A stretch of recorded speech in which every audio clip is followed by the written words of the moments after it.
The dust hadn't settled on Main Street when Jack Morrison dismounted his scorching horse that was scorching Tuesday afternoon in Millbrook. 23 years had passed since he'd last set foot in this godforsaken town, and nothing had prepared him for what he was about to witness. There, beneath the faded awning of Henderson's General Store, sat a woman whose face had haunted his dreams for over 2 decades. But this wasn't the vibrant, laughing girl he remembered. This was someone broken, desperate, holding a weathered cardboard sign that would shatter everything he thought he knew about the life he'd left behind.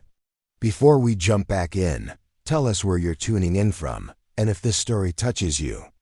Make sure you're subscribed because tomorrow I've saved something extra special for you. What Jack did next would become the most talked about event in Millbrook's 150-year history, sparking conversations that would echo through saloons, church pews, and front porches for generations to come. Some would call him a fool.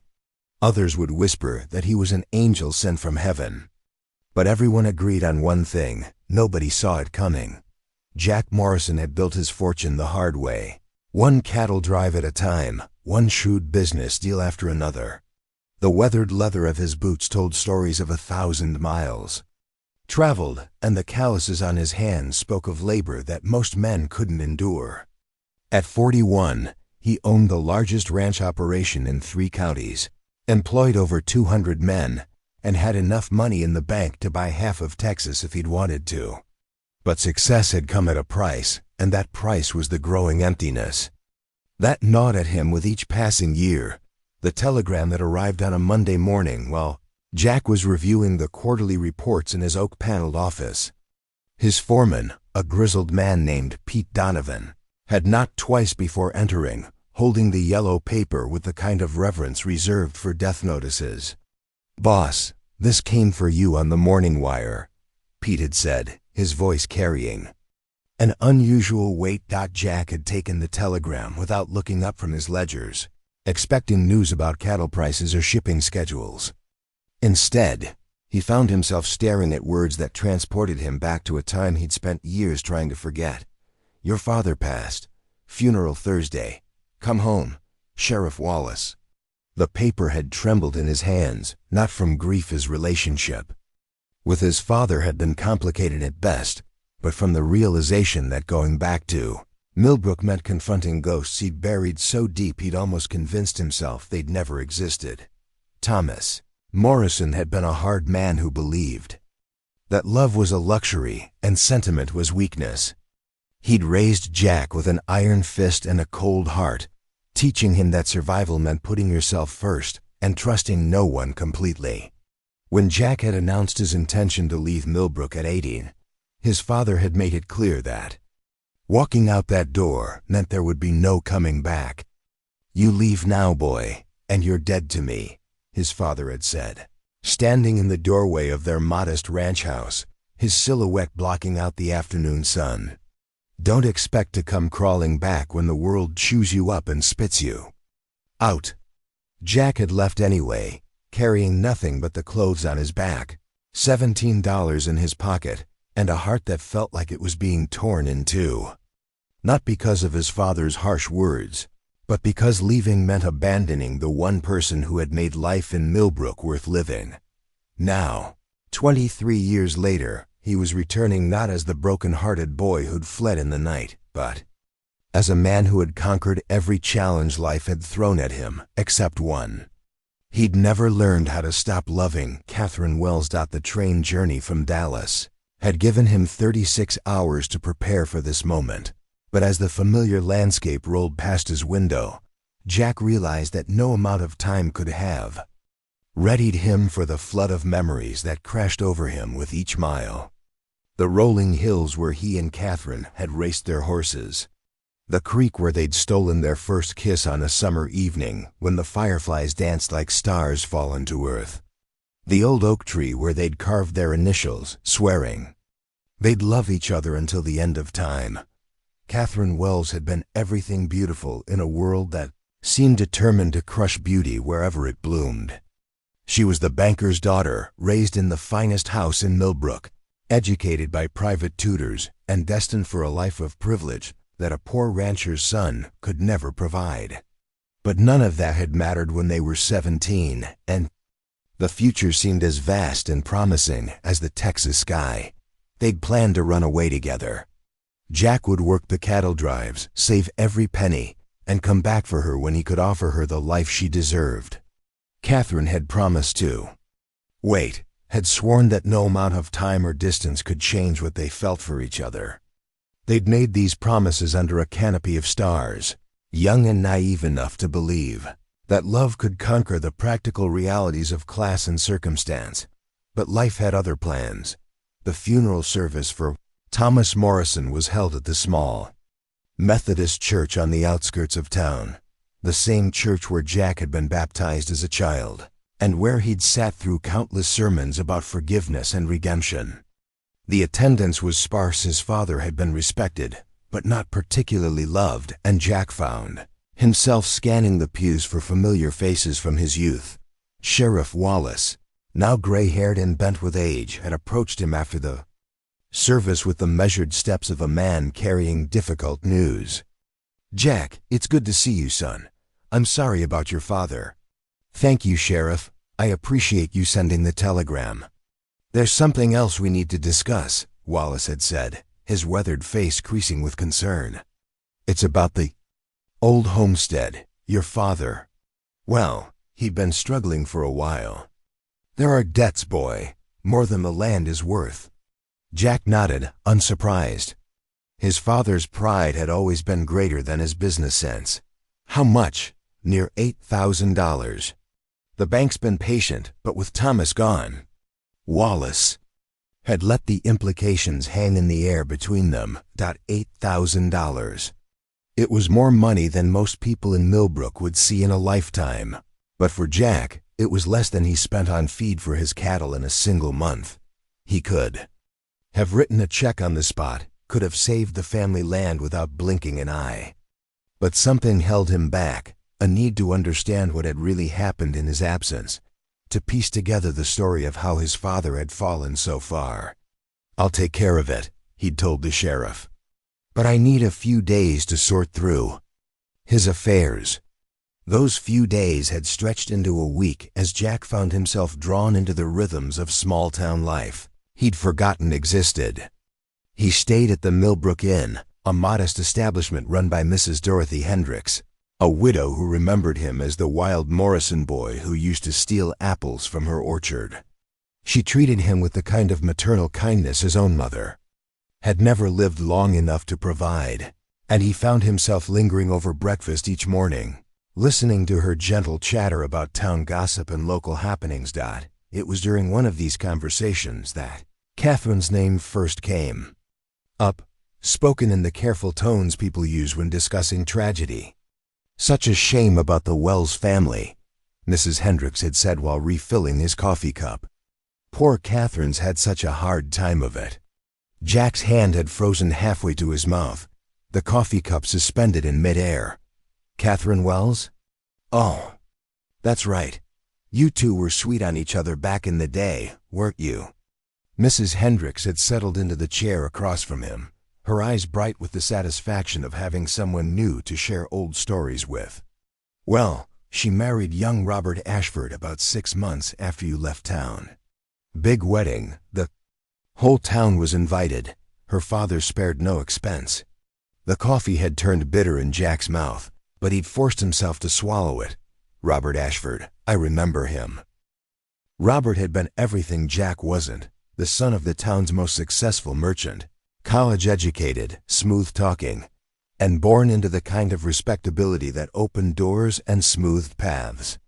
He'd courted Catherine openly while Jack had been forced to meet her in secret, away from her father's disapproving gaze. "They seemed happy enough at first," Mrs. Hendricks had continued, oblivious to the turmoil her words were causing. "Had 2 beautiful children, a boy and a girl. Robert took over his father's business, expanded it considerably. For a while there, they were the talk of the town, living in that big house on Elm Street, hosting dinner parties and such." Jack had waited, sensing that the story took a darker turn. Mrs. Hendricks had the look of someone building up to a tragedy. and his heart had begun to pound with dread. But then Robert started drinking. Not social drinking, mind you, but the kind that changes a man. The business began to suffer, and there were rumors. She'd lowered her voice, though they were alone. In the dining room. Rumors that he'd developed a taste for gambling as well. High-stakes poker games in the back room of Murphy's saloon. The picture Mrs. Hendricks painted grew grimmer with each detail. Robert's drinking had escalated into violent outbursts. The family's fortune had evaporated through poor business decisions and gambling debts. Catherine had tried to hold things together, had taken in sewing and laundry to make ends meet, but it hadn't been enough.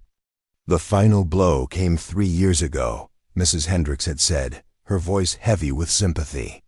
Robert was found dead behind Murphy's saloon.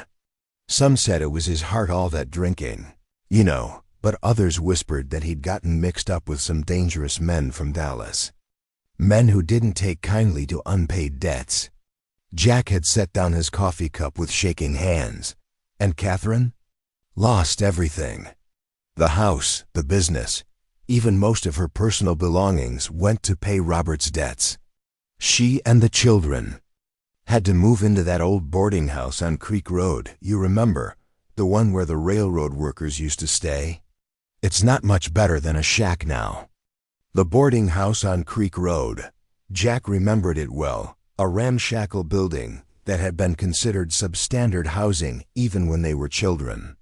The thought of Catherine, the girl who had once worn silk dresses and hosted tea parties, living in such conditions made his chest tighten with anger and grief. What about her father? Surely he could help her? Mrs. Hendricks had shaken her head sadly.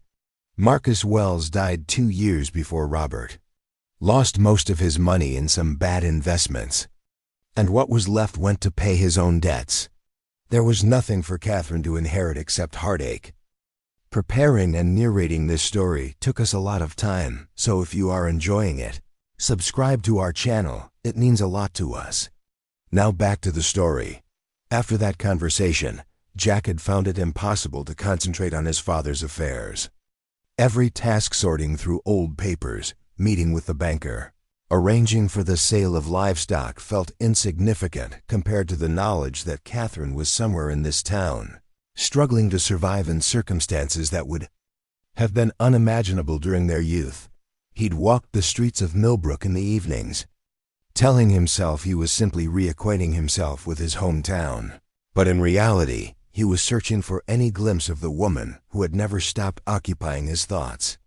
The town had changed less than he'd expected.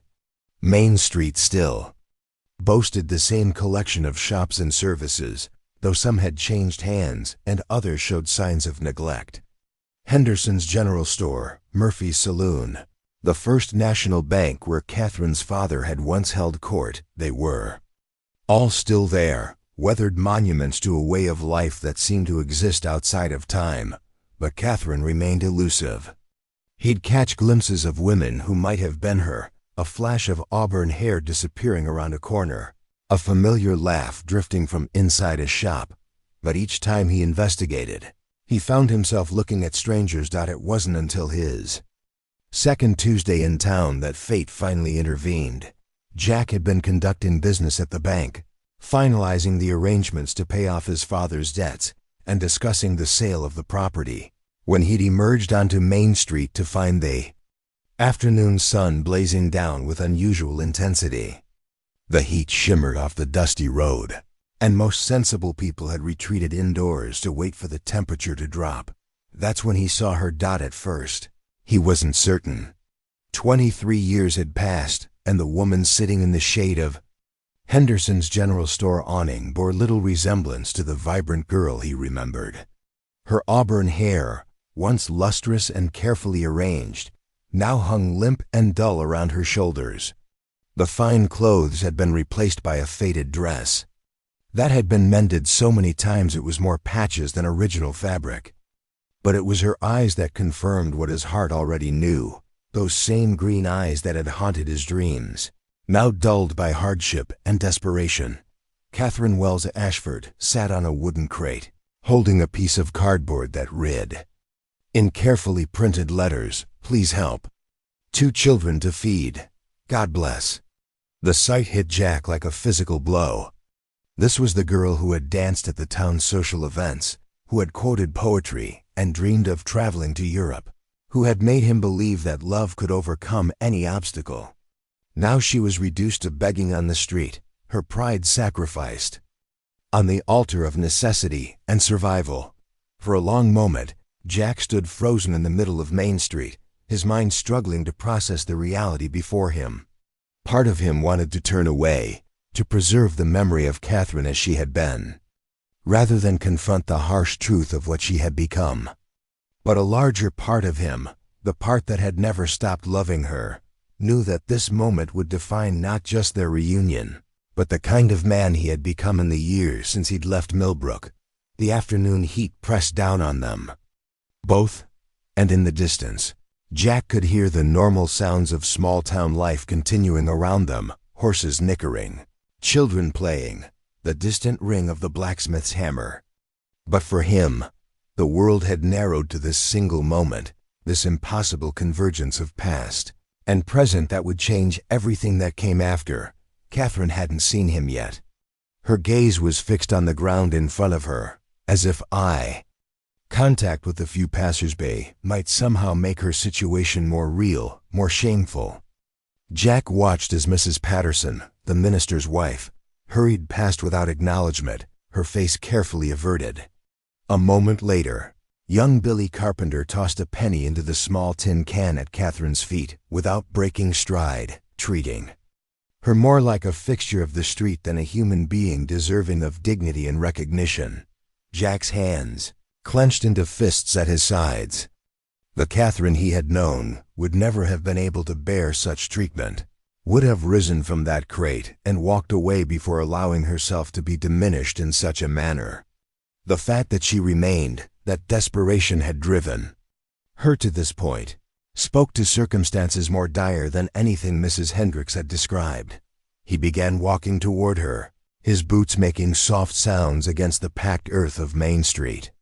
With each step, more details became clear. The dress she wore had once been blue, but sun and wear had faded it to a gray that matched the dust on her shoes. Her hands, once soft and carefully tended, now bore the calluses and scars of hard labor. There was a weariness in her posture that spoke of battles fought and lost, of hope deferred until it had withered into mere survival. When Jack was still 20 feet away, Catherine looked up, perhaps sensing someone's prolonged attention.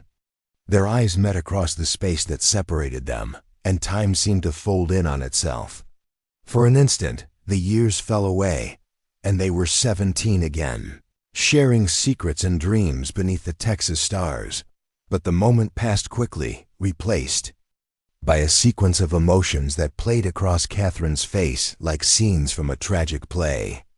Recognition, disbelief, shame, and finally, a deep, soul-crushing humiliation that made her drop her gaze back to the ground and seemed to shrink into herself. Jack continued his approach, his mind racing through 1,000 things he might say, 100 ways he might bridge the chasm that 23 years had opened between them. But when he finally stood before her, close enough to see the tears she was fighting to hold back, all his carefully considered words disappeared, leaving him with only the raw truth of what he felt. "Hello, Catherine." She looked up again, and this time he could see that her green eyes were swimming with unshed tears. When she spoke, her voice carried the ghosts of the girl she had been, though it was roughened by hardship and exhaustion. "Jack Morrison," she whispered, his name barely audible above the sounds of the street around them. I didn't know you were back in town." The conversation that followed would be remembered by both of them for the rest of their lives, though neither could have predicted how it would end or what it would set in motion. But as Jack knelt down beside Catherine's crate, ignoring the curious stares of the few people brave enough to venture out in the afternoon heat, he knew that everything he had built, everything he had accomplished in the years since leaving Millbrook had led him to this moment. What happened next would test everything he thought he knew about love. redemption, and the price of second chances. The silence stretched between them like a canyon, filled with 23 years of unspoken words and unanswered questions. Jack remained kneeling beside Catherine's makeshift seat, acutely aware of the small crowd that had begun to gather at a respectful distance.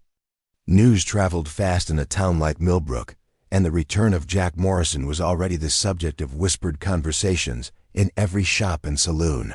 "You look," Catherine began, then stopped herself, unable to finish the sentence. How could she tell him that success suited him, that the years had been kind to his face and bearing, when she knew the contrast between them must be painfully obvious? "Different," Jack finished gently. "We both do." Catherine's laugh held no humor. "That's one way to put it." She gestured at her faded dress, the cardboard sign, the small collection of coins in the tin can. "I suppose this isn't how you imagined you'd find me." "I never stopped imagining finding you," Jack said, the words escaping before he could consider their impact. "But you're right, not like this." The admission hung in the air between them, and Catherine felt something stir in her chest that she hadn't experienced in years. A flicker of the girl she used to be, the one who had believed in fairy tales and happy endings. But reality crashed back over her like a cold wave, reminding her of the children waiting for her at the boarding house, of the landlord who expected his money at the end of the week, of the grocer who had already extended more credit than he could afford. "I should go," she said, starting to rise from the crate. "Emma and Samuel will be wondering where I am." "Your children?" Catherine nodded, unable to meet his eyes. "Emma's 13, Samuel's 11. They're good children, Jack. Better than they deserve to be, considering ... She trailed off, unwilling to voice the failures that had led to this moment. Jack stood as well, his mind working rapidly. "Have you eaten today?" The question was simple, direct, and it cut through Catherine's defenses like a knife. She opened her mouth to lie, to preserve what little dignity she had left, but found herself unable to form the words. The truth was written in the hollow of her cheeks, in the way her dress hung loose on her frame, in the desperate gratitude with which she counted each penny in her tin can. "Come with me," Jack said, making a decision that felt as natural as breathing. "Let's get some food." "I can't," Catherine protested, even as her stomach betrayed her with a low rumble. "People will talk, and I can't be seen with you like this. It wouldn't be proper." Jack looked around at the small crowd that had gathered, at the faces he recognized from his youth, all of them watching this drama unfold with the hungry attention of people starved for excitement. Among them, he spotted Mrs. Clara Whitman, the town's unofficial chronicler of gossip, her eyes bright with anticipation. By evening, every household in Millbrook would know that Jack Morrison had been seen talking to the widow Ashford, and by morning, the story would have been embellished beyond recognition. "Propriety," Jack said quietly, "is a luxury you can't afford right now. And frankly, I don't give a damn what these people think." The boldness of his words, spoken loud enough for the onlookers to hear, sent a ripple of shock through the gathered crowd. This was not the boy who had left town with his tail between his legs 23 years ago. This was a man who had learned to command attention and respect, who spoke with the authority of someone accustomed to being obeyed. Catherine felt tears threaten again, but this time they were tears of something she'd almost forgotten: relief. For months, she had carried the weight of her family's survival entirely alone, making impossible choices and struggling against circumstances that seemed designed to crush her spirit. The offer of help, even temporary help, felt like a lifeline thrown to a drowning woman. "The children," she said weakly, her last line of defense crumbling. "Bring them," Jack said. "All of you, now." The boarding house on Creek Road was even worse than Jack had imagined. The building sagged under the weight of too many repairs delayed too long, and the smell that emanated from its interior suggested problems with the plumbing that no landlord was eager to address. Paint peeled from the walls like diseased skin, and several of the front steps had rotted through, creating treacherous gaps that could easily catch an unwary foot. Catherine led him through a narrow hallway that smelled of boiled cabbage and despair, past doors that hung crooked on their hinges and walls that bore the stains of countless small disasters. Their destination was a room at the very end of the hall, barely large enough to contain the 3 narrow beds that served as the family's living space. The children were exactly as Catherine had described them, better than their circumstances deserved. Emma, at 13, had inherited her mother's auburn hair and green eyes, though hers still held the spark of youth that hardship hadn't yet managed to extinguish. She was bent over a piece of paper at a makeshift desk, laboriously copying letters from a worn primer. Samuel, 11 and all knees and elbows, sat cross-legged on one of the beds, mending a tear in what appeared to be his only shirt with the careful concentration of someone who had learned that taking care of belongings was a matter of survival. Both children looked up when Catherine entered, and Jack saw the quick flash of concern that crossed their faces. They had learned to read their mother's moods, to gauge the success or failure of her daily efforts to keep them fed and housed. Presence of a stranger clearly worried them, and Jack felt his heart break a little at the premature awareness in their young faces. "Emma, Samuel," Catherine said, her voice carefully controlled, "I'd like you to meet an old friend of mine. This is Mr. Morrison." Jack stepped forward, removing his hat in a gesture of respect he would have shown to any lady, regardless of age. "Pleased to meet you both. Your mother and I knew each other when we were about your age." Emma stood and executed a small curtsy that spoke of better times and careful training in social graces. Samuel scrambled to his feet and attempted a bow. That was more enthusiasm than technique. Both children had clearly been coached in manners that their current circumstances made largely irrelevant, but they performed them with the gravity of a sacred ritual. "Mr. Morrison has invited us to dinner," Catherine continued, watching her children's faces carefully, "at the hotel." The transformation was immediate and heartbreaking. Emma's eyes widened with wonder, and Samuel actually took a step backward as if the invitation were too good to be true. Jack realized that a meal at the Millbrook Inn represented a luxury so far beyond their normal experience that it might as well have been a trip to the moon. "All of us?" Emma asked, her voice barely above a whisper. "All of us," Jack confirmed, "if you'd like to come." Samuel looked to his mother for permission, his face a study barely contained excitement. Emma, older and more aware of their social position, seemed torn between desire and the kind of pride that had clearly been inherited from both sides of her family tree. "We don't have," Emma began, then stopped, unable to voice the reality that they didn't have clothes suitable for dining in public, that their appearance would mark them as objects of charity rather than guests. Jack understood immediately. "Actually," he said, as if the thought had just occurred to him, "I was hoping you might help me with something. I've been away from Millbrook for so long that I'm not sure I remember how to behave in polite company. I could use some experts to make sure I don't embarrass myself."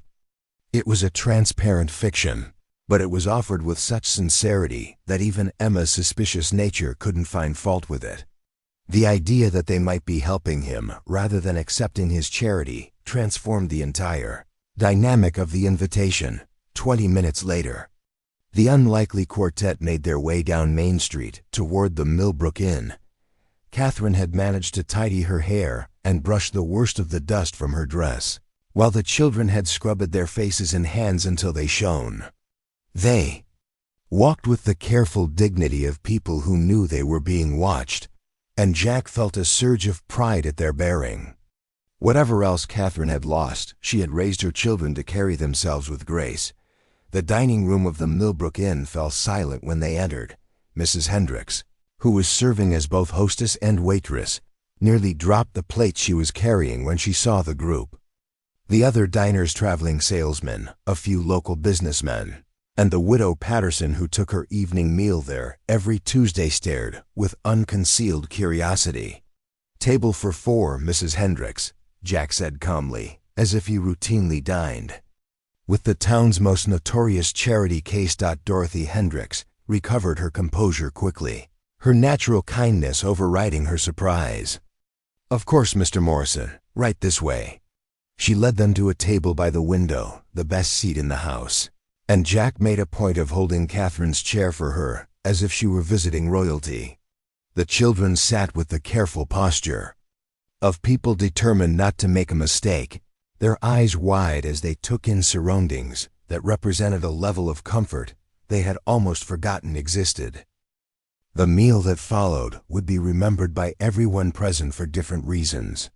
For the other diners, it was a scandal to be discussed and dissected for weeks to come. For Mrs. Hendricks, it was a reminder that kindness could take many forms and that judgments were often premature.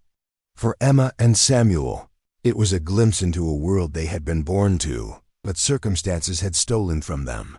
But for Catherine and Jack, it was something else, entirely a chance to rediscover each other across the vast canyon that 23 years had carved between them. They talked carefully at first, sharing safe memories of their youth, filling in the broad outlines of their respective paths without delving too deeply into the more painful details. Jack spoke of his early years as a ranch hand, the backbreaking labor and dangerous conditions that had nearly killed him more than once. Catherine shared stories of her early married life, carefully editing out the darker chapters that had led to her current circumstances. The children, initially overwhelmed by the richness of the food and the grandeur of their surroundings, gradually relaxed enough to participate in the conversation. Emma revealed a sharp intelligence and a love of books that reminded Jack powerfully of her mother at that age. Samuel displayed a natural curiosity about ranch life that led to an animated discussion of horses and cattle that made his eyes shine with enthusiasm. As the evening progressed, Jack found himself studying Catherine's face in the lamplight, searching for traces of the girl he had loved. They were there, hidden beneath the lines that worry and hardship had carved, surfacing in moments when she laughed at something Samuel said or smiled with pride at Emma's precocious observations. The fundamental grace that had first attracted him to her remained intact, refined rather than diminished by her struggles. It was during dessert apple pie that made Samuel close his eyes in bliss that the conversation took a more serious turn. Emma, emboldened by the warmth of the evening and the unaccustomed feeling of having a full stomach, asked the question that had clearly been troubling her. "Mr. Morrison," she said, her voice carefully polite, "are you very rich?" "Emma," Catherine gasped, mortified by her daughter's directness. Jack held up a hand to forestall her apology. "It's a fair question," he said, meeting Emma's intelligent gaze. "Yes, I suppose I am. Does that bother you?" Emma considered this seriously, her young face grave with concentration. "No, sir, but it makes me wonder why you're being so kind to us. People usually aren't, you know." The honesty of the statement hit Jack like a physical blow. Here was a 13-year-old girl who had already learned that kindness was a rare commodity, that people in their position were more likely to encounter indifference or contempt than genuine compassion. The fact that she could voice this reality without bitterness, could accept it as simply the way the world worked, spoke to a strength of character that humbled him. "Sometimes," Jack said carefully, "people are kind because they remember what it was like to need kindness themselves. And sometimes they're kind because they care about someone, and that caring extends to the people that person loves." Emma glanced between Jack and her mother, her young mind working to decipher the undercurrents of adult emotion that swirled around the table.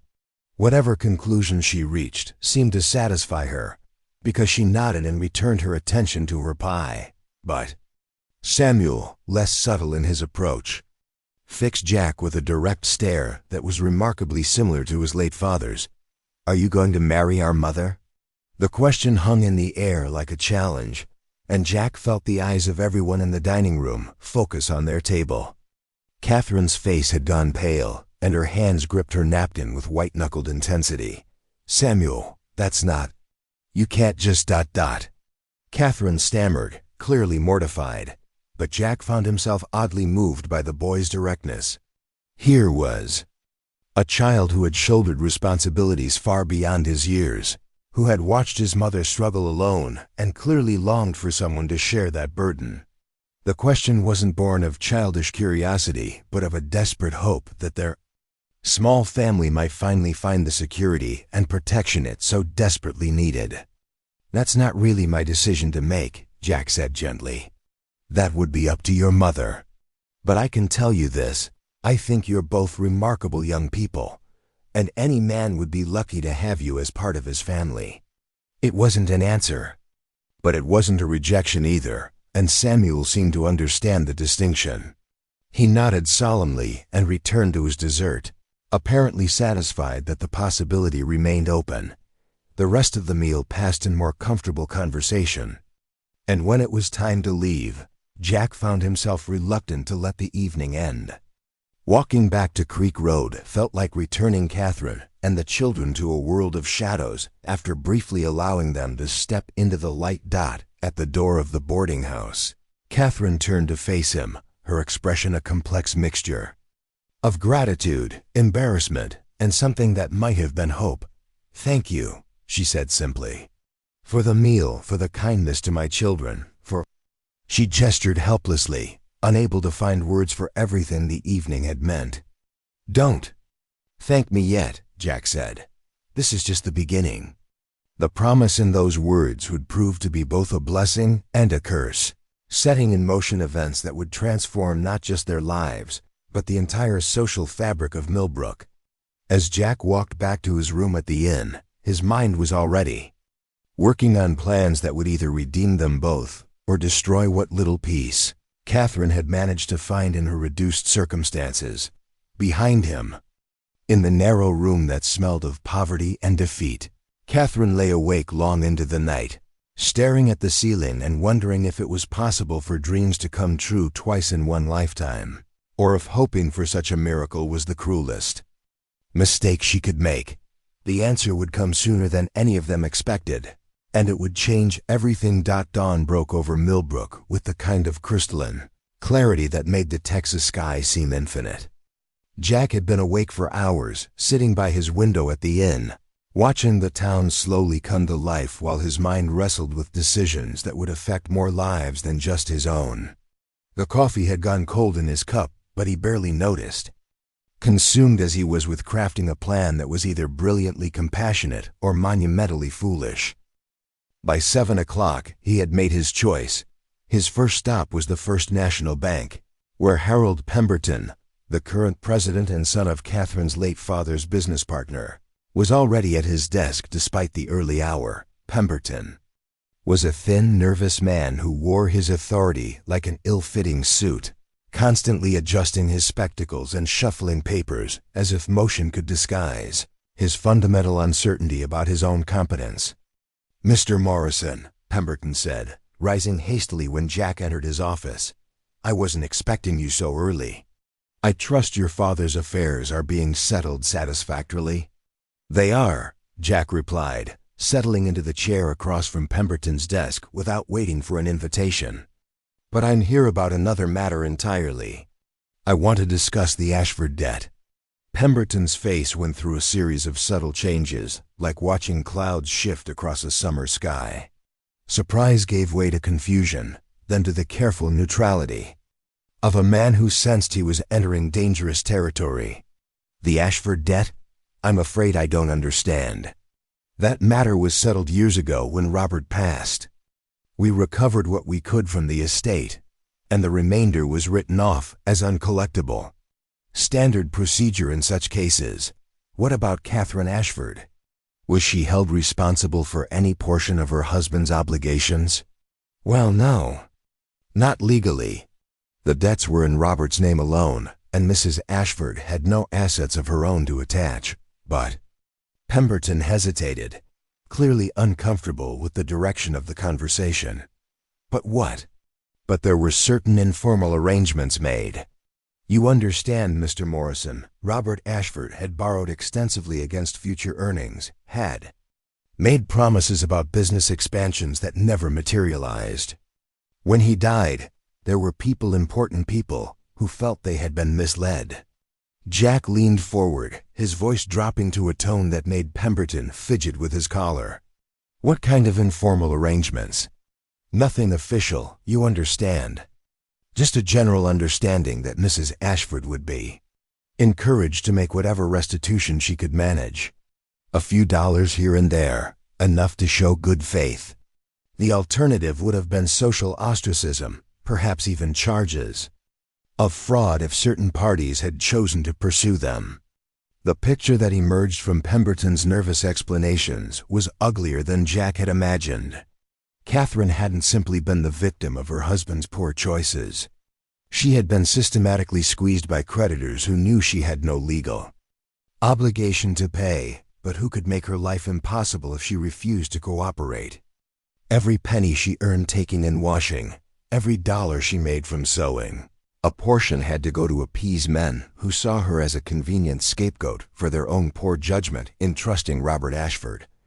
"How much?" Jack asked. "I beg your pardon?" "How much does she still owe these people? Total amount." Pemberton consulted a ledger, his fingers trembling slightly as he turned the pages. "Approximately $3,000 spread among various creditors. But Mr. Morrison, I should point out that these are not legally enforceable debts. They're more in the nature of moral obligations. I'll cover it, all of it." The silence that followed was so complete that Jack could hear the clock ticking on Pemberton's wall, counting off the seconds while the banker struggled to process what he had just heard. "Cover it? But that's $3,000, Mr. Morrison. And as I said, there's no legal obligation. There's a moral obligation," Jack said, standing and placing a bank draft on Pemberton's desk. "This should cover the debt plus interest. I want receipts showing that Catherine Ashford's obligations have been satisfied in full, and I want letters sent to every creditor making it clear that any further attempts to collect from her or her children will be met with legal action." Pemberton stared at the bank draft as if it might bite him. The amount was more than most people in Millbrook earned in 5 years, casually offered to settle debts that weren't even legally enforceable. He looked up at Jack with something approaching awe. "Mr. Morrison, this is extraordinarily generous, but I have to ask why? What is Mrs. Ashford to you?" Jack met the banker's curious gaze with steady eyes. "She's someone who deserves better than what life has given her. That should be reason enough." The second stop was Henderson's General Store, where Jack found Oliver Henderson tallying inventory with the meticulous attention of a man who counted every penny twice. Henderson was a fair man who had extended more credit to struggling families than his business could safely absorb, but even his patience had limits. "Oliver," Jack said, approaching the counter where Henderson was working, "I need to settle an account." Henderson looked up, his weathered face creasing into a cautious smile. "Your father's account was settled last week, Jack. Nothing outstanding there. Not my father's account. Catherine Ashford's." The mention of Catherine's name brought a pained expression to Henderson's face. He was one of the few merchants in town who still extended credit to Catherine, allowing her to purchase basic necessities for the children, even when her ability to pay was questionable. "Ah," Henderson said softly. "That's a delicate matter, Jack. The woman's trying her best, but ... He consulted a worn ledger, running his finger down a column of entries. "She owes about $47, accumulated over the past 6 months. I've been letting it ride because of the children, you understand, but my wife's been after me to collect or cut her off." Jack placed 2 $20 gold pieces on the counter. "Consider it paid, with something extra for your patience." Henderson stared at the gold coins, then looked up at Jack with undisguised amazement. "That's mighty generous of you, Jack, but I have to wonder what Catherine's going to think about this. She's a proud woman, might not take kindly to charity." "Then don't tell her it was charity." Tell her it was a payment for services rendered. I'm sure you can think of something. By noon, Jack had visited every merchant and creditor in Millbrook who had any claim, real or imagined, against Catherine Ashford. The barber shop where Samuel occasionally swept floors for pennies, but where the owner had been muttering about the boy's unpaid account for haircuts. The seamstress who had given Catherine piecework, but who subtracted fees for the privilege of working in her shop. Even Murphy's saloon, where Robert's final gambling debts had somehow become a moral obligation for his widow to acknowledge. Each stop followed the same pattern: surprise, confusion, and ultimately gratitude. As Jack quietly settled accounts that totaled more than most people in Millbrook would see in a decade. By the time word of his activities began to spread through the town's informal communication network, Catherine Ashford had gone from being the most indebted woman in Millbrook to being completely free of financial obligation for the first time since her husband's death. But Jack's morning activities were only the beginning of a plan that was far more ambitious than simple debt forgiveness. His next visit was to the law office of Preston Matthews, one of only 2 attorneys in Millbrook, and the man who had handled his father's estate. Matthews was a sharp-featured man with prematurely gray hair and the kind of calculating intelligence that made him invaluable in business negotiations. "Jack," Matthews said, rising from behind a desk covered with legal documents, "I wasn't expecting to see you again so soon. Is there a problem with your father's estate?" "No, the estate is fine. I'm here about a different matter entirely. I want to buy property." Matthews settled back into his chair, his interest clearly piqued. Real estate transactions were the bread and butter of a small-town attorney's practice, and Jack Morrison represented the kind of client who could afford premium properties. "What did you have in mind?" "There are several fine parcels available, including the old Jameson place with its excellent grazing land. I want the house on Elm Street, the old Ashford place." Matthews's eyebrows shot up toward his hairline. The Ashford mansion had been the finest house in Millbrook during Robert's prosperous years, a 3-story Victorian with wraparound porches and enough rooms to house a family of 20.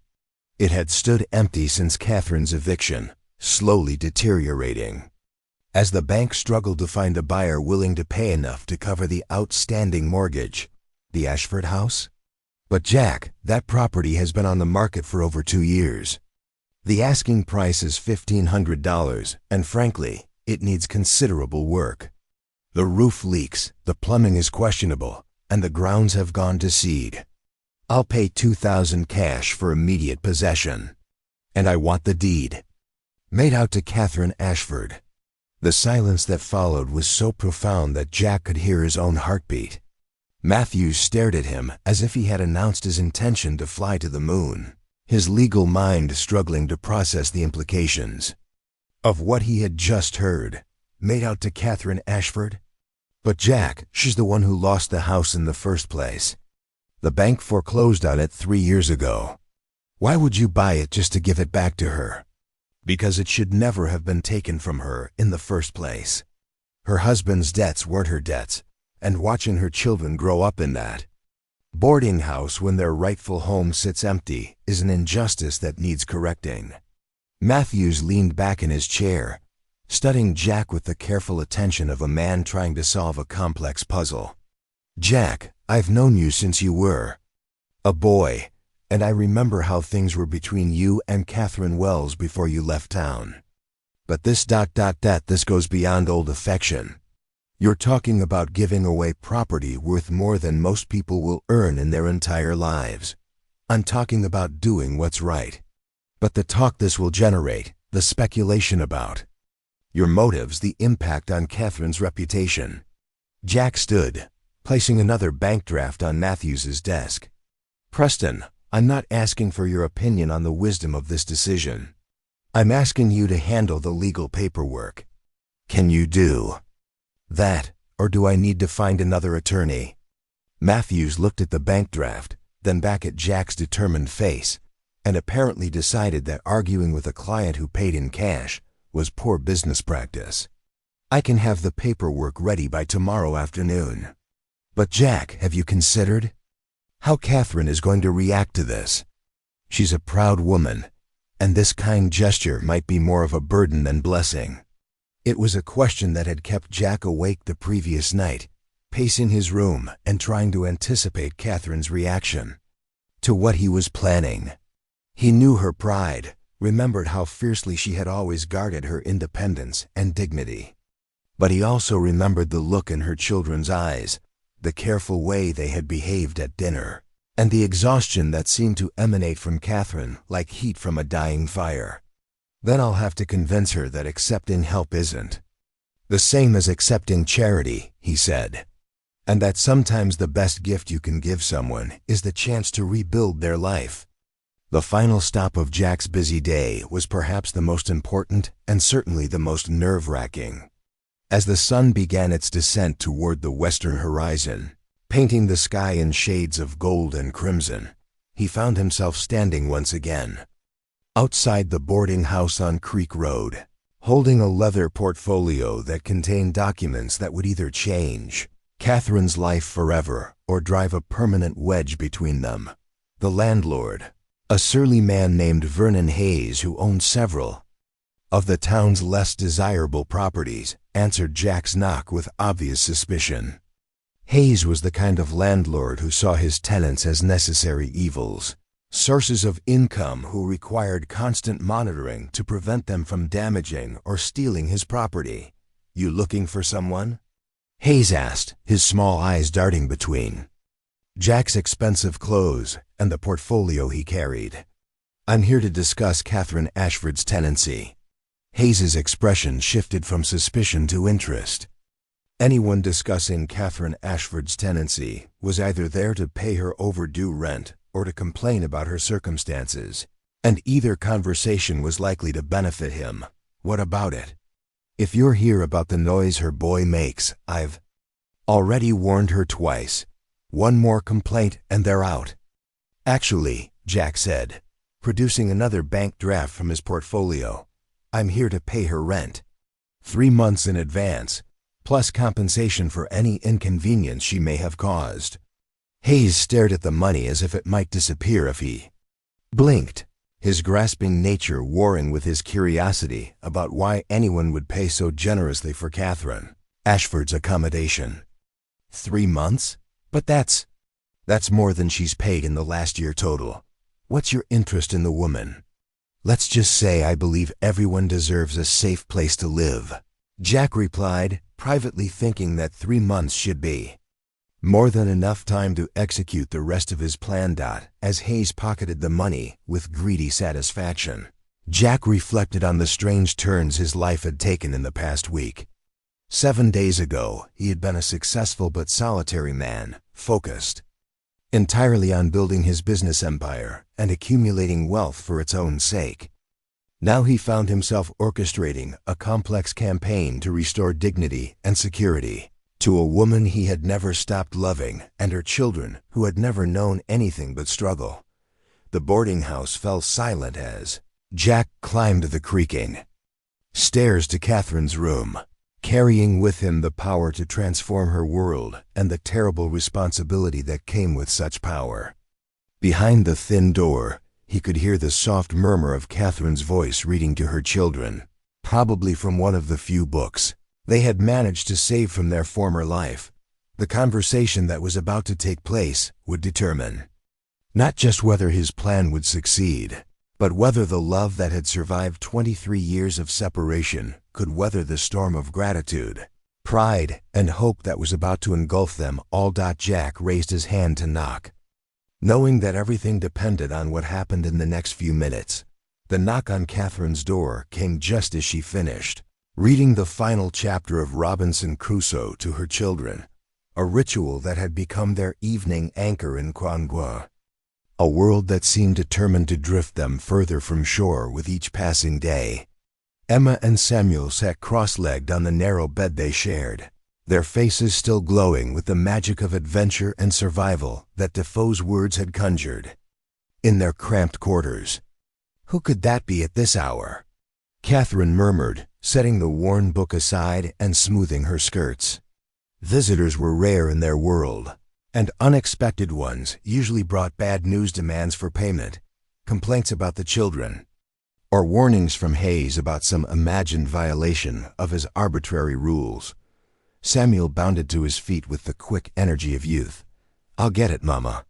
"No," Catherine said quickly, rising and placing a protective hand on her son's shoulder. "Let me see who it is first." Through the thin wood of the door, she could hear the sound of expensive boots on the warped floorboards of the hallway, boots that spoke of a world far removed from the boarding house's usual clientele. When she opened the door and found Jack Morrison standing in the dim light of the corridor, her heart performed a complicated dance of joy and terror that left her momentarily breathless. "Jack," she said, acutely aware of how her voice sounded in the narrow confines of the hallway. "What are you doing here?" Behind her, Emma and Samuel had crept closer, drawn by curiosity and the memory of the previous evening's unexpected kindness. Jack could see them peering around their mother's skirts, their young faces bright with interest in something that might have been hope. "I need to speak with you," Jack said, his voice carefully neutral despite the portfolio clutched in his hands. "All of you, actually. May I come in?" Catherine hesitated, painfully aware of the contrast between Jack's obvious prosperity and the shabby room behind her.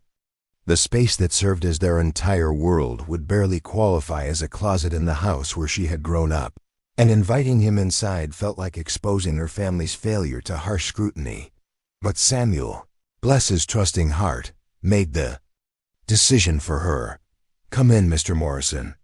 Mama just finished reading us a story about a man who got shipwrecked on an island and had to build everything himself." Jack stepped across the threshold, and Catherine watched his face carefully for any sign of shock or disgust at their living conditions. If he was appalled by the cramped quarters, the water stains on the ceiling, or the pervasive smell of poverty that no amount of scrubbing could entirely eliminate, he hid it masterfully behind an expression of polite interest. "Robinson Crusoe," he said, settling onto the only chair in the room while the family arranged themselves on the beds. "That's a fine story. Did you know that Defoe based it on the real adventures of a sailor named Alexander Selkirk?" Emma's eyes lit up with delight. It was real? There really was a man who lived alone on an island. Indeed there was, though the real story was quite different from Defoe's version. Selkirk was marooned for only 4 years, not 28. And his island wasn't nearly as hospitable as Crusoe's. For several minutes, Jack regaled the children with tales of real-life castaways and survival stories, his natural storytelling ability transforming their cramped quarters into a theater of adventure. Catherine watched this performance with growing amazement, recognizing the deliberate kindness behind his efforts to put her children at ease before delivering whatever news had brought him to their door. But even as part of her heart warmed at his gentleness with Emma and Samuel, another part grew increasingly anxious. Men like Jack Morrison didn't visit places like this without serious purpose, and the leather portfolio he carried suggested business of a nature that would likely change their lives in ways she couldn't predict or control. Finally, when the children's questions about maritime disasters had been thoroughly satisfied, Jack's expression grew more serious. He opened the portfolio and withdrew a collection of documents that seemed to glow with official importance in the lamplight. "Catherine," he began, his voice carrying the weight of momentous news, "I have something to tell you, and I need you to hear me out completely before you respond. Can you do that?" The formal tone sent a chill through Catherine's chest. She had heard similar words before, in the lawyer's office when Robert's debts had come to light, in the bank when the foreclosure proceedings had begun. Official announcements in her experience rarely brought anything but sorrow. "What kind of something?" she asked, unconsciously drawing her children closer to her sides. Jack took a deep breath, recognizing that the next few minutes would determine the success or failure of everything he had planned. "This morning, I paid off every debt that your late husband left behind." Not just the official ones, but all the informal arrangements that certain people in this town have been using to extract money from you for the past 3 years. The words hit Catherine like physical blows, each one reshaping her understanding of the world and her place in it. She opened her mouth to speak, to protest, to demand explanations, but Jack held up a hand to forestall her objections. "I know what you're thinking," he continued quickly. "You're wondering why I would do such a thing, what I expect in return, what this means for your independence and your pride. But before you say anything, there's more." He withdrew another document from the portfolio, this one bearing the official seal of the county courthouse. "I've also purchased your family's house on Elm Street. The deed is being transferred to your name as we speak. Tomorrow morning, you and the children can move back home." The silence that followed was so complete that Jack could hear his own heartbeat thundering in his ears. Catherine stared at the document in his hands as if it were a venomous snake, her face cycling through expressions of disbelief, shock, and growing anger. Emma was the first to find her voice. "Our old house? The big house with the library and the garden?" "Yes," Jack said gently, keeping his eyes on Catherine's face. "The house where you were born, where you should be living." "But how?" Samuel asked, his young mind struggling to grasp the enormity of what was being offered. "How can we have our house back? The bank man said it belonged to other people now." "Sometimes," Jack said carefully, "circumstances change. Sometimes people get second chances they didn't expect." Catherine finally spoke, her voice barely above a whisper, but carrying the force of a thunderclap. "No." The single word hung in the air between them, flat and final and utterly uncompromising. Jack felt his carefully constructed plans crumble. Around him, all his good intentions reduced to dust by the fierce pride blazing in Catherine's green eyes. "Mama?" Emma said uncertainly, looking between her mother and Jack with confusion. "Don't you want to go home?"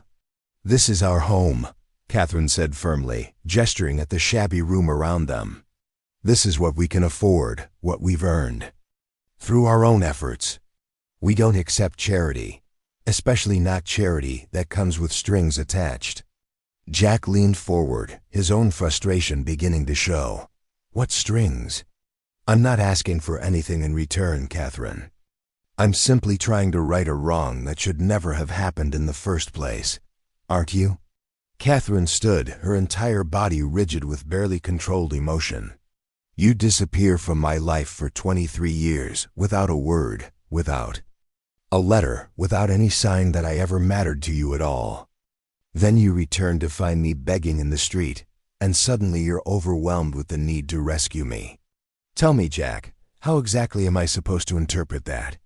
The accusation cut deep, partly because there was truth in it. Jack had spent decades building his fortune while Catherine struggled alone, had never once attempted to contact her or discover how she was faring. His sudden appearance as her savior did indeed carry the uncomfortable flavor of guilt-driven atonement. "You're right," he said quietly. "I should have contacted you years ago. I should have checked on you, should have made sure you were all right. But I assumed you were happy with your new life, that you had moved on and found everything you wanted. Happy?" Catherine's laugh held no humor. "You thought I was happy married to a man I didn't love, trapped in a life I didn't choose, watching my children suffer because of their father's weakness and my own poor judgment." Emma and Samuel shrank back against the wall, frightened by the raw emotion crackling between the adults. This was a side of their mother they had never seen, a volcanic fury that spoke to depths of pain and resentment they were too young to fully understand. Jack rose as well, matching Catherine's stance, with his own determination. "Then let me fix it now. Let me give you back what should have been yours all along." "At what cost?" Catherine demanded. "What happens when the whole town starts speculating about why the rich rancher suddenly decided to play benefactor to the poor widow? What happens when people start assuming that I've sold myself to you in exchange for your generosity? What happens to my children when they have to hear those whispers and know that their home was bought with their mother's reputation? The argument that followed would be remembered by Emma and Samuel for the rest of their lives, not for its content, but for its raw, emotional intensity. Two adults who had loved each other deeply in their youth, separated by circumstance and pride, now struggling to bridge a gulf that had grown wider with each passing year. Jack argued from a position of logic and resource, pointing out that he had more money than he could spend in 3 lifetimes, that helping them cost him nothing while meaning everything to their future security. He painted pictures of Emma's education, of Samuel's opportunities, of Catherine herself free from the grinding poverty that was slowly destroying her spirit.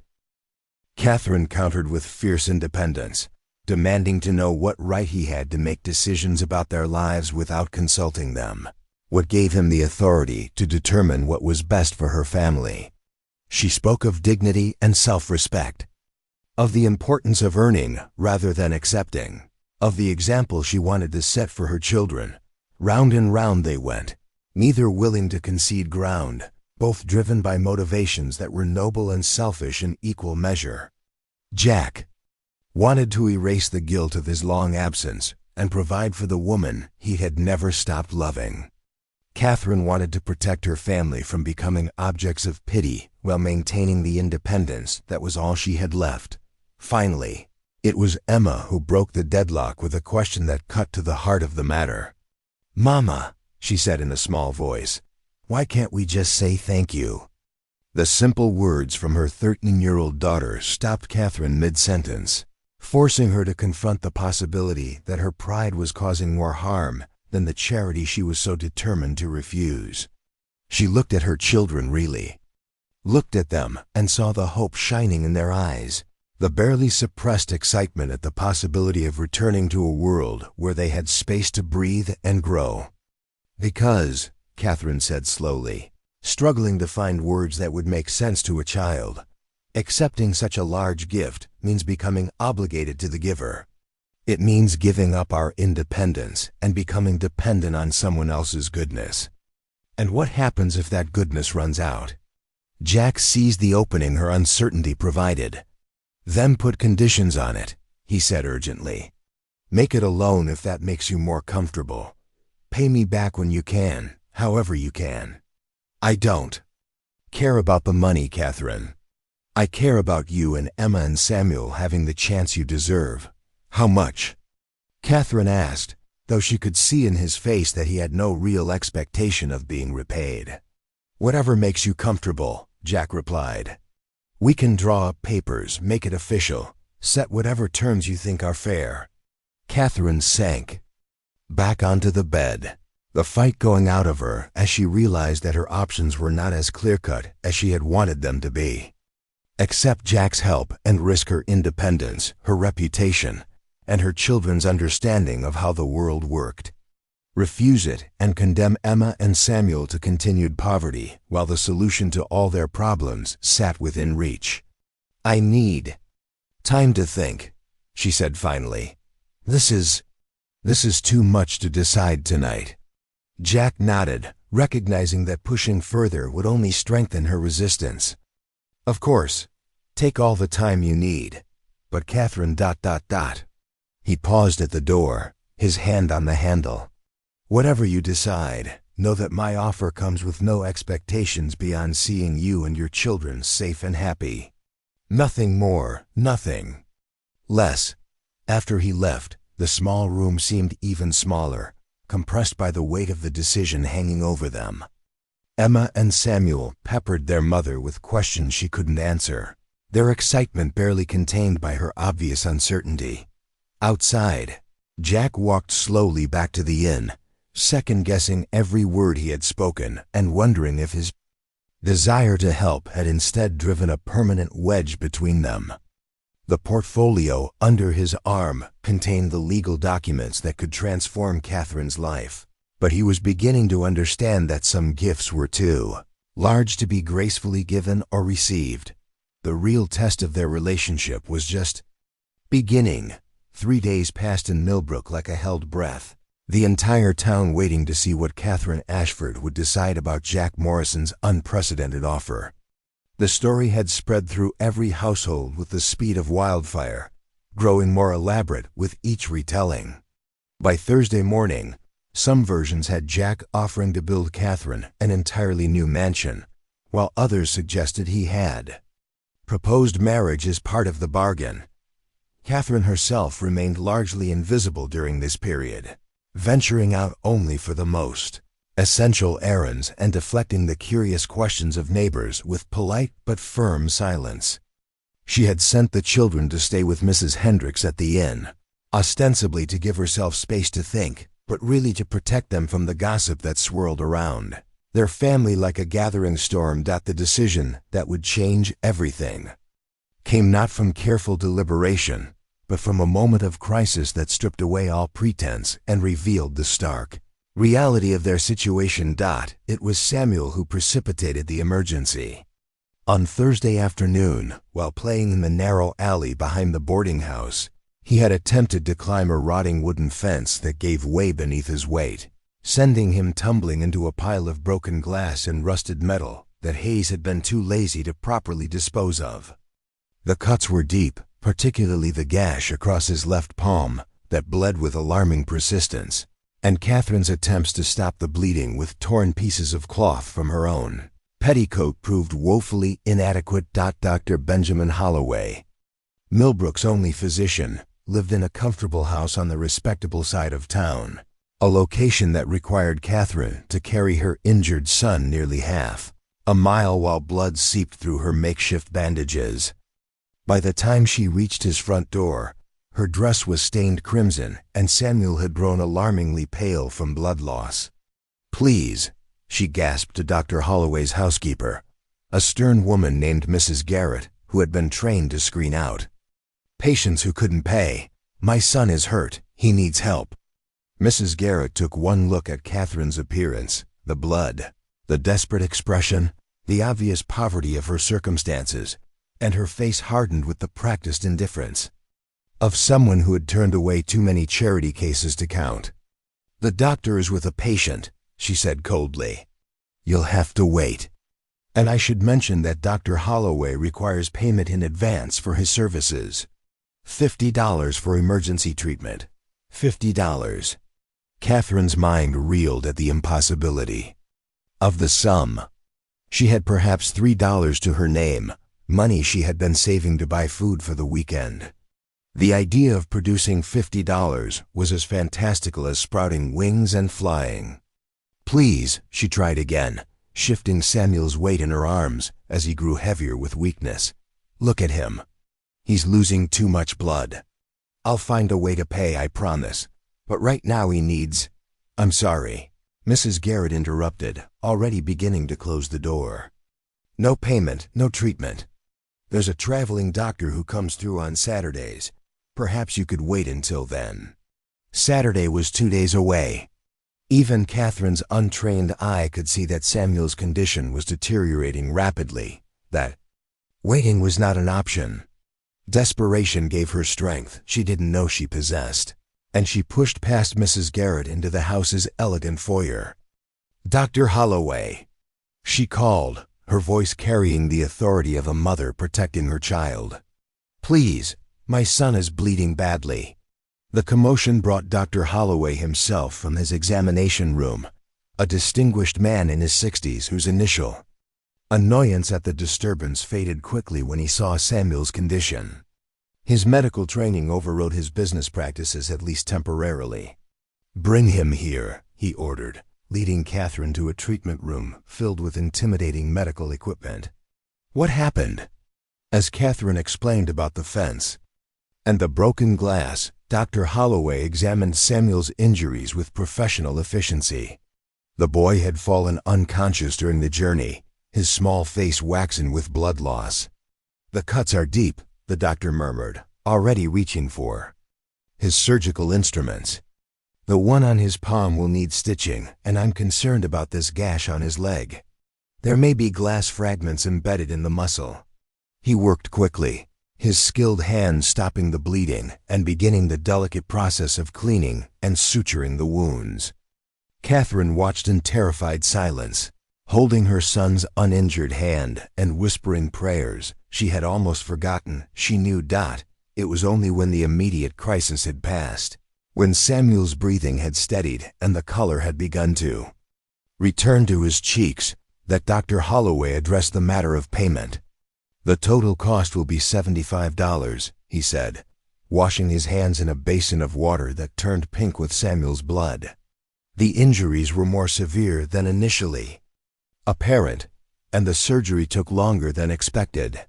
$75. The number hit Catherine like a physical blow, so far beyond her means that she couldn't even formulate a response.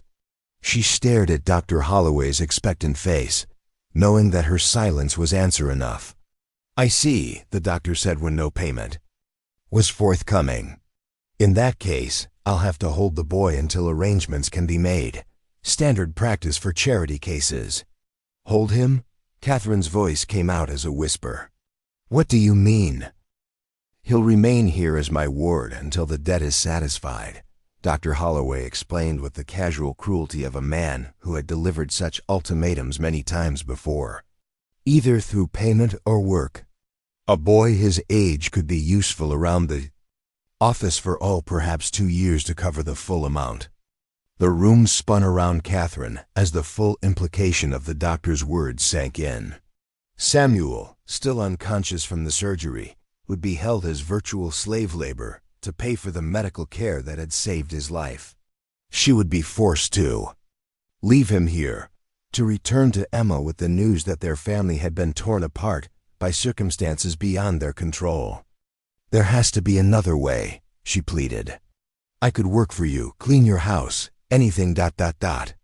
"Mrs. Ashford," Dr. Holloway said with false kindness, "you're hardly qualified for domestic work in a household like mine. Besides, I already have staff. The boy will be well cared for, I assure you. He'll learn valuable skills, and the hell he will." The voice from the doorway cut through Dr. Holloway's explanation like a blade through silk. Jack Morrison stood in the entrance to the treatment room, his hat in his hands, but his expression harder than granite. Behind him, Mrs. Garrett hovered nervously, clearly regretting her decision to let him pass.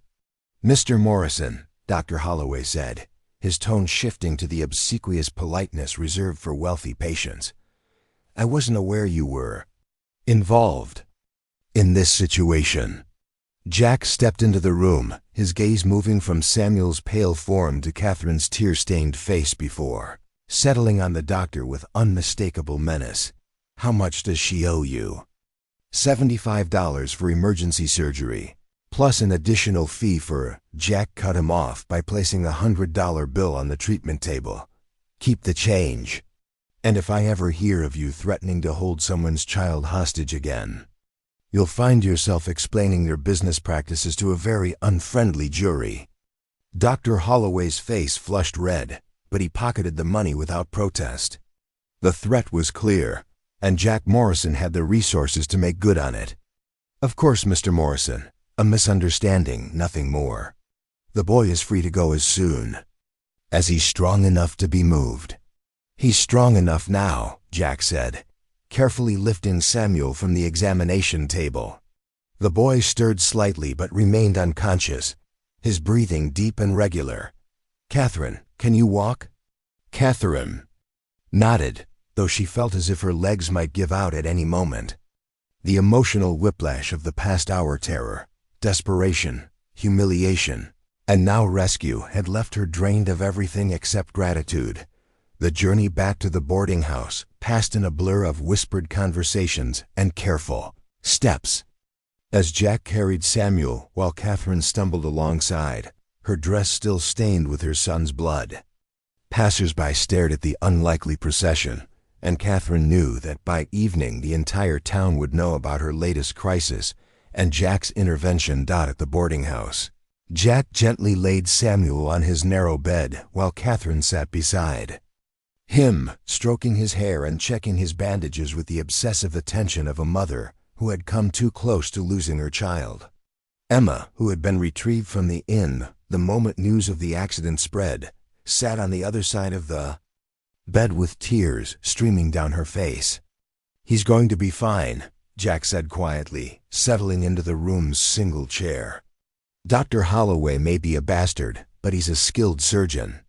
Samuel will heal completely, though he'll have scars to remind him to be more careful around broken fences."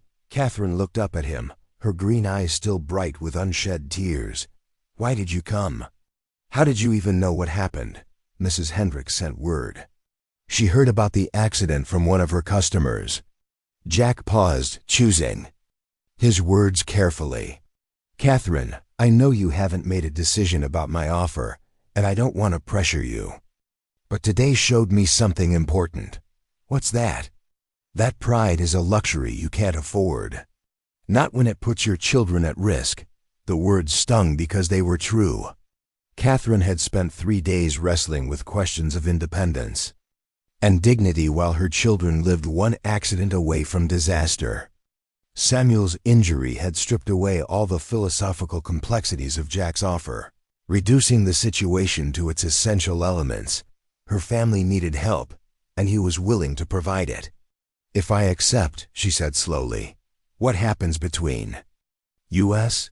What happens to whatever this is?" She gestured at the space between them, the weight of their shared history and uncertain future. Jack was quiet for a long moment, studying her face in the lamplight. "I don't know," he admitted. "I can't promise that my feelings for you won't complicate things, or that people won't speculate about our relationship. But I can promise that my offer comes with no strings attached. Whether we become friends again, or something more, or nothing at all that's separate from this, your family's security shouldn't depend on my romantic hopes." It was perhaps the most honest thing anyone had ever said to Catherine, and it shattered the last of her resistance. She looked at her children, Samuel, unconscious, but breathing steadily. Emma watching her with eyes that were far too old for her 13 years, and realized that her pride was indeed a luxury she couldn't afford. "All right," she said quietly, "we'll accept your help. But I want a formal contract with repayment terms and interest. I want everything written down so there's no confusion about what this is." Jack smiled, the first genuine smile she had seen from him since his return to Millbrook. "Whatever terms you want. We'll have Preston Matthews draw up the papers tomorrow." "Tomorrow," Catherine agreed, then paused. "Jack? Yes? Thank you. For today, for everything. I know I haven't been gracious about your offer, but—" She gestured helplessly, unable to find words for the complexity of what she felt. "You don't need to thank me," Jack said, rising from the chair. "You would have done the same for me, 23 years ago. You would have done it without thinking twice." After he left, Catherine sat beside Samuel's bed through the night, watching him sleep and trying to process the magnitude of the change that was about to overtake their lives. Tomorrow they would sign papers that would restore their family to the home they had lost. Tomorrow they would begin a new chapter that might lead to happiness or heartbreak or something in between. But tonight, for the first time in 3 years, Catherine Ashford fell asleep, without worrying about how she would feed her children, or whether they would have a roof over their heads come morning. It was a small miracle, but it felt as precious as any gift she had ever received. Outside, Millbrook settled into the quiet rhythms of a small town at rest, unaware that it was about to witness the most remarkable transformation in its history. The restoration of a family and the redemption of a love that had survived decades of separation, and the cruel arithmetic of pride and necessity. The real story was just beginning. The morning of the move dawned crisp and clear, with autumn painting the Texas landscape in shades of gold and crimson that seemed to promise new beginnings. Catherine stood in the doorway of the boarding house room that had been their prison for 3 years, watching as Jack's hired men carefully loaded their meager possessions into a wagon that looked absurdly large for the few items they owned. Emma and Samuel, both dressed in their Sunday best despite the early hour, supervised the packing with the serious attention of children who had learned to guard their few treasures carefully. Samuel's left hand was still bandaged from his accident the previous week, but his spirit had recovered completely, and he chattered excitedly about returning to the house, where he had taken his first steps and spoken his first words. Careful.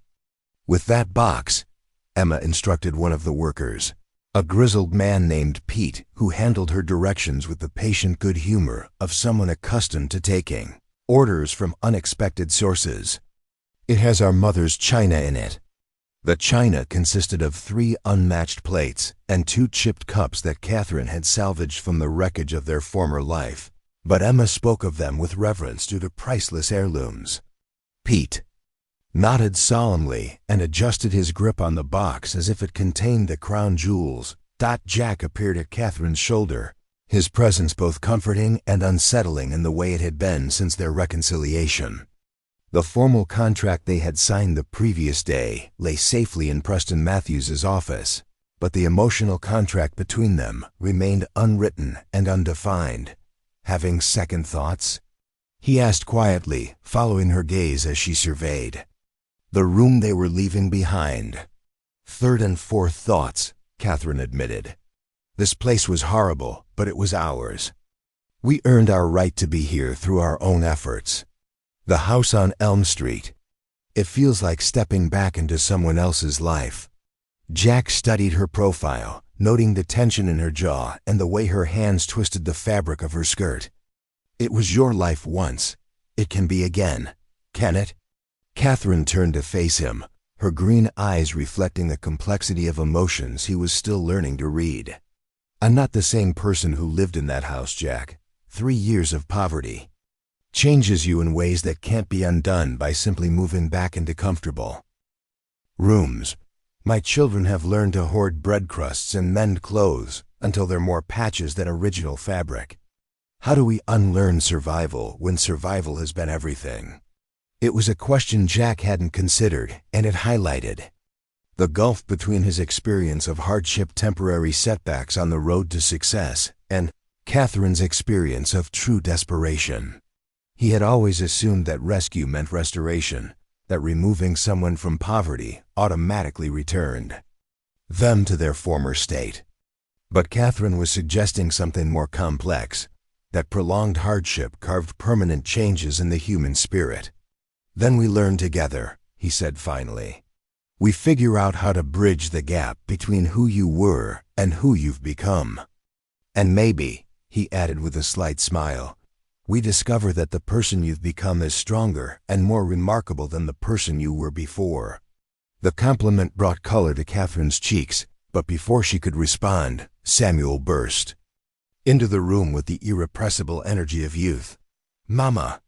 Mr. Morrison, come see. They're bringing furniture. Through the narrow window, Catherine could see another wagon pulling up to the Elm Street house, this one loaded with items that were clearly new rather than salvaged. She recognized the distinctive style of Henderson's Furniture Workshop solid, well-crafted pieces that would have been far beyond her family's means, even during their prosperous years. Jack, she said slowly, a warning note creeping into her voice. We agreed on the house and the debt forgiveness. We didn't discuss furniture.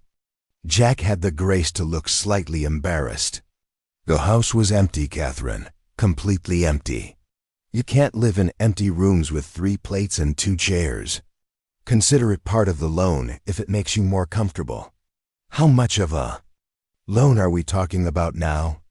Catherine asked, though she suspected she didn't want to know the answer. Does it matter? You can pay me back in installments over the next century if it helps you sleep at night. Despite everything, Catherine found herself fighting back a smile. Jack's cavalier attitude toward money was both infuriating and oddly endearing, a reminder of the boy who had once given her his last apple because she mentioned being hungry. Journey from Creek Road to Elm Street was less than a mile, but it felt like traveling between worlds. The boarding house existed in Millbrook's shadow, a place where the town's failures and forgotten people gathered like debris washed up by an uncaring tide. Elm Street, by contrast, represented the community's aspirations, lined with substantial homes that spoke of stability, success, and social respectability. The Ashford House stood at the corner of Elm and Maple, a three-story Victorian masterpiece that had been the envy of every other family in Millbrook during its heyday. The wraparound porch, the bay windows, the intricate gingerbread trim, all of it had been carefully restored during the week since Jack's purchase, bringing the structure back to its original grandeur. But it was the garden that broke Catherine's composure entirely. Someone, Jack, she realized with the start, had not only restored the house, but had replanted the elaborate flower beds that had been her pride and joy during her married years. Roses climbed the trellises, exactly as they once had. The herb garden showed evidence of careful tending, with lavender and rosemary already establishing themselves in neat rows. Even the old apple tree, which she had assumed was dead, showed signs of professional pruning and care. "You remembered," she whispered, staring at the garden that had been her sanctuary during the darkest days of her marriage. "I remembered everything," Jack said quietly. "The way you used to cut flowers for the house every morning. How you taught me the names of all the herbs. The afternoon we carved our initials in that apple tree." Catherine walked slowly through the garden, touching plants she had mourned as lost forever, breathing in scents that transported her back to a time when beauty was possible and hope was not a luxury she couldn't afford.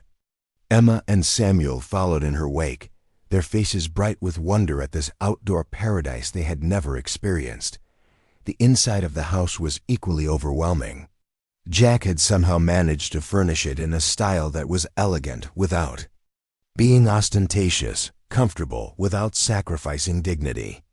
The main floor featured a parlor, dining room, kitchen, and library, while the upper floors contained bedrooms that seemed impossibly spacious after 3 years in a single room. Emma discovered the library first, her gasp of delight echoing through the halls as she found herself surrounded by more books than she had ever seen in one place. The shelves were filled with classics and contemporary works, children's stories and serious literature, all carefully selected and obviously new.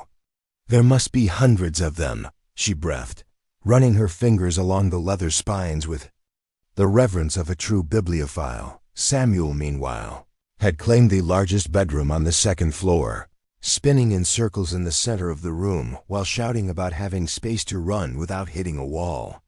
His laughter filled the house with the sound it had been missing for years, the joy of children, who had room to simply be children. But it was the master bedroom that proved most challenging for Catherine to enter.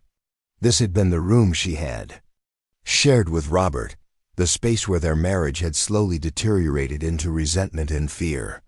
Standing in the doorway, she could still smell the whiskey on his breath, could still hear the angry words that had preceded his increasingly violent outbursts. Jack, reading her hesitation correctly, appeared beside her with the sensitivity that had always been one of his most endearing qualities.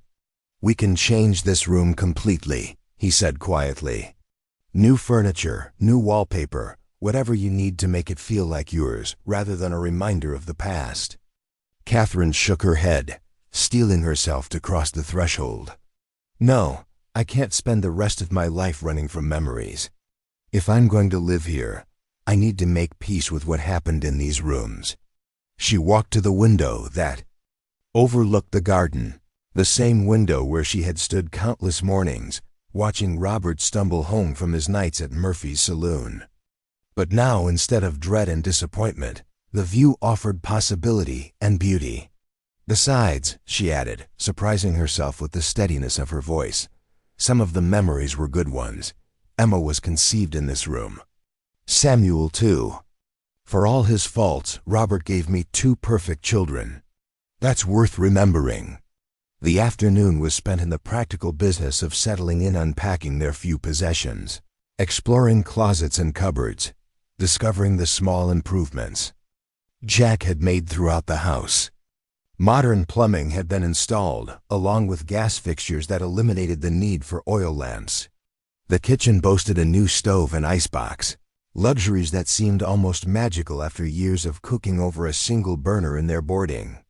House-room. As evening approached, Catherine found herself standing in the front parlor, overwhelmed by the speed with which her life had been transformed. This morning she had been a charity case living in squalor. Tonight she was mistress of one of the finest homes in Millbrook. The transition felt surreal, as if she might wake up at any moment to find herself back in the narrow bed on Creek Road. Jack entered the parlor carrying a tea service, his domestic skills clearly improved during his years of bachelor living. He poured 2 cups and offered one to Catherine, settling into the chair across from her with the easy familiarity of an old friend. "How are you holding up?" he asked, studying her face in the lamplight. "I feel like an imposter," Catherine admitted. "Like I'm playing dress-up in someone else's life. This house, these things, this comfort, it all feels borrowed rather than owned." "That's because it is borrowed, in a sense," Jack said. "You're borrowing it from your future self, the woman you're going to become now that survival isn't your primary concern. Give her time to emerge."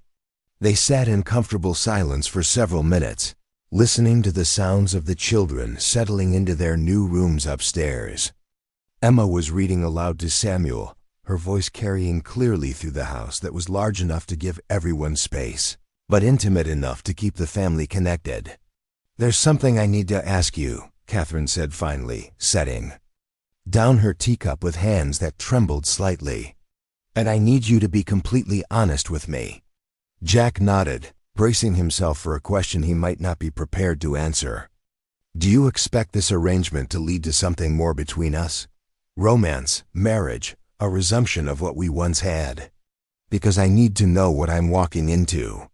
The directness of the question caught Jack off guard, though he realized he should have expected it. Catherine had always possessed the courage to confront difficult truths head-on, even when those truths were uncomfortable. "I'd be lying if I said I didn't hope for it," he admitted. "I've never stopped loving you, Catherine. Never stopped wondering what our lives might have been like if circumstances had been different.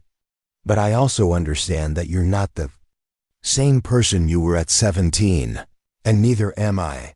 Whatever happens between us has to be built on who we are now, not who we used to be." Catherine nodded slowly, appreciating his honesty, even as it complicated her own emotions.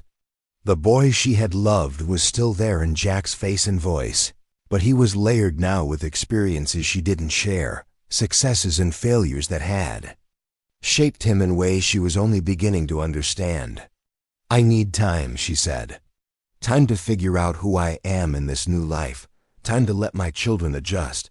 Time to understand what I want rather than just what I need. Can you give me that?" "As much time as you need," Jack promised. "But Catherine, I'm not going anywhere. Whatever you decide, I'll be here." As the evening deepened into night, Jack made his excuses and returned to his room at the inn, leaving Catherine alone in the house that had once been her prison and was now her sanctuary. She walked through the room slowly, touching furniture and walls, breathing in the scent of fresh paint and possibility. Tomorrow would bring new challenges, learning to live with abundance after years of scarcity, facing the gossip and speculation that her return to Elm Street would inevitably generate, deciding what role Jack Morrison would play in the life she was rebuilding from the ashes of her old one. But tonight, for the first time in 3 years, Catherine Ashford fell asleep in a bed that was truly hers, in a house that belonged to her children, surrounded by books and beauty and the promise that better days were not just possible but inevitable. The transformation was complete. But the real story, the story of what came next, was just beginning to unfold. 2 months had passed since the Ashford family's return to Elm Street, and Millbrook had settled into an uneasy acceptance of their transformed circumstances. The initial wave of gossip had crested and broken against the stubborn reality that Catherine conducted herself with unimpeachable dignity, that her children attended church every Sunday in clothes that were nice but not ostentatious, and that Jack Morrison maintained a respectful distance that confounded those who had expected a more scandalous denouement to their story, but beneath the surface calm. Tensions were building toward a confrontation that would test everything Catherine and Jack had rebuilt. The trouble began, as trouble often does, with the arrival of an outsider who saw opportunity in other people's carefully constructed peace, Victoria. Pemberton was Harold Pemberton's niece, recently arrived from Dallas with expensive clothes, modern ideas, and the kind of predatory social instincts that could detect vulnerability at 50 paces. At 28, she was beautiful in the calculated way of women who understood that beauty was a tool to be sharpened and wielded with precision. Her ostensible reason for visiting Millbrook was to help her uncle modernize the bank's operations, but her real purpose became clear within days of her arrival. She had come to claim. Jack Morrison. Victoria made her intentions known with the subtle aggression of a skilled hunter. She appeared at church in a dress that managed to be both fashionable and appropriate, choosing a pew that provided an unobstructed view of Jack, while ensuring that he couldn't help but notice her presence. She volunteered for the same charitable committees that Catherine had recently joined, arriving with ideas that were clearly superior and resources that made Catherine's modest contributions seem quaint by comparison. Most dangerously, she positioned herself as Jack's social equal in ways that Catherine, despite her restored circumstances, could not match. Victoria spoke casually of investments and business opportunities, demonstrated a sophisticated understanding of cattle markets and railroad development, and peppered her conversation with references to mutual acquaintances in Dallas and San Antonio. "It's remarkable how much the cattle industry has evolved," she said during one of her calculated encounters with Jack at Henderson's General Store, her voice pitched perfectly to carry to other customers.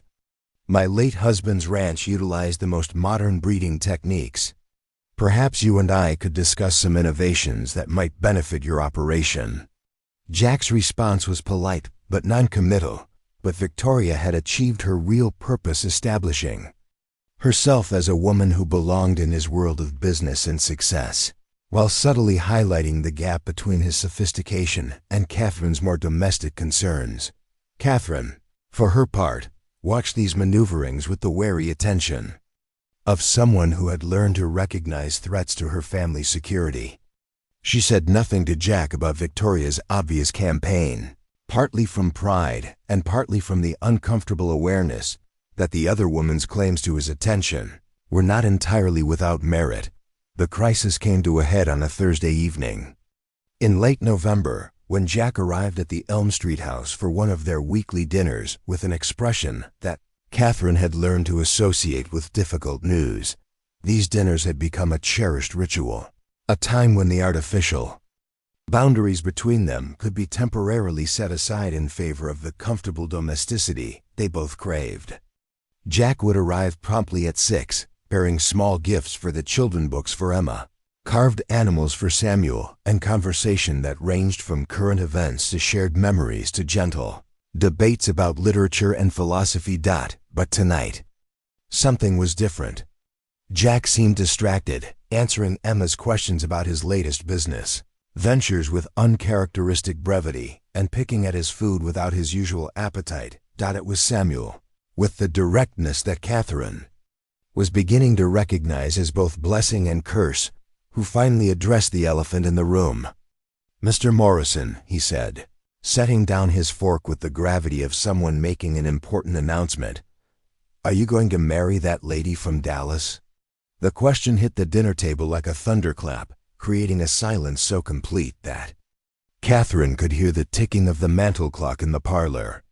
Emma's eyes widened with shock at her brother's audacity, while Jack seemed to struggle for words that wouldn't come. "Samuel," Catherine said weakly, "that's not an appropriate question." "Why not?" Samuel demanded with the logic of youth. "Everyone in town is talking about it.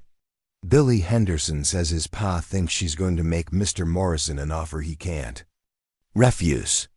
And Mrs. Patterson told Mrs. Hendricks that a man like Mr. Morrison needs a wife who understands business, not someone who's just learning how to be rich again. The casual cruelty of the gossip hit Catherine like a physical blow, but it was the truth embedded in the speculation that really stung. Victoria Pemberton did understand Jack's world in ways that Catherine was still struggling to master. She could discuss cattle prices and investment strategies, could move seamlessly between the parlors of Dallas society and the rough camaraderie of ranch operations. "Samuel," Jack said quietly, "Miss Pemberton is a business acquaintance, nothing more. She's proposed some collaborative ventures that might benefit both our operations, but that's the extent of our relationship." "But you like her," Emma said, her 13-year-old perception cutting straight to the heart of the matter. "I can tell.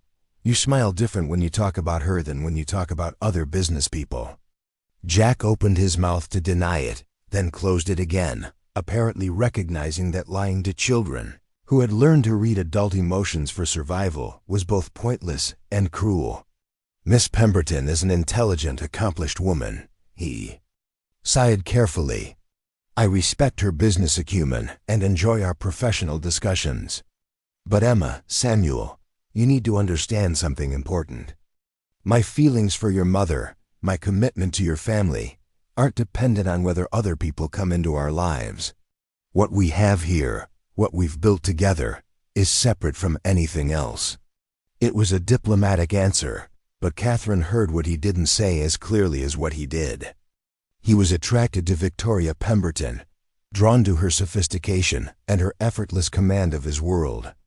The fact that he was fighting that attraction out of loyalty to Catherine and her children only made the situation more painful. After dinner, when the children had been sent upstairs to complete their homework, Catherine and Jack found themselves in the parlor, ostensibly sharing coffee, but really circling around a conversation neither wanted to have. "She's beautiful," Catherine said. Finally, her voice carefully neutral. "Yes, she is. And clearly intelligent, accomplished, everything a successful man should want in a wife." Jack set down his coffee cup and turned to face her fully. "Catherine, what are you trying to say?" "I'm saying that maybe it's time we both acknowledged reality. You've been more than generous to my family, more than kind. But kindness shouldn't trap you in a situation that prevents you from finding real happiness." "Real happiness?" Jack's voice carried a note of incredulity. "Catherine, these evenings with you and the children, watching Emma discover new books, seeing Samuel gain confidence, talking with you about everything and nothing, this is the closest to real happiness I've ever known." "But it's not enough, is it?" Catherine pressed, her own emotions finally breaking through her careful composure. "It's not a real relationship, not a real family.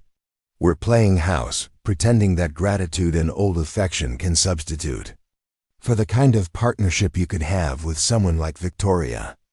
Jack stood and began pacing the parlor, his usual calm shattered by frustration and something that might have been fear.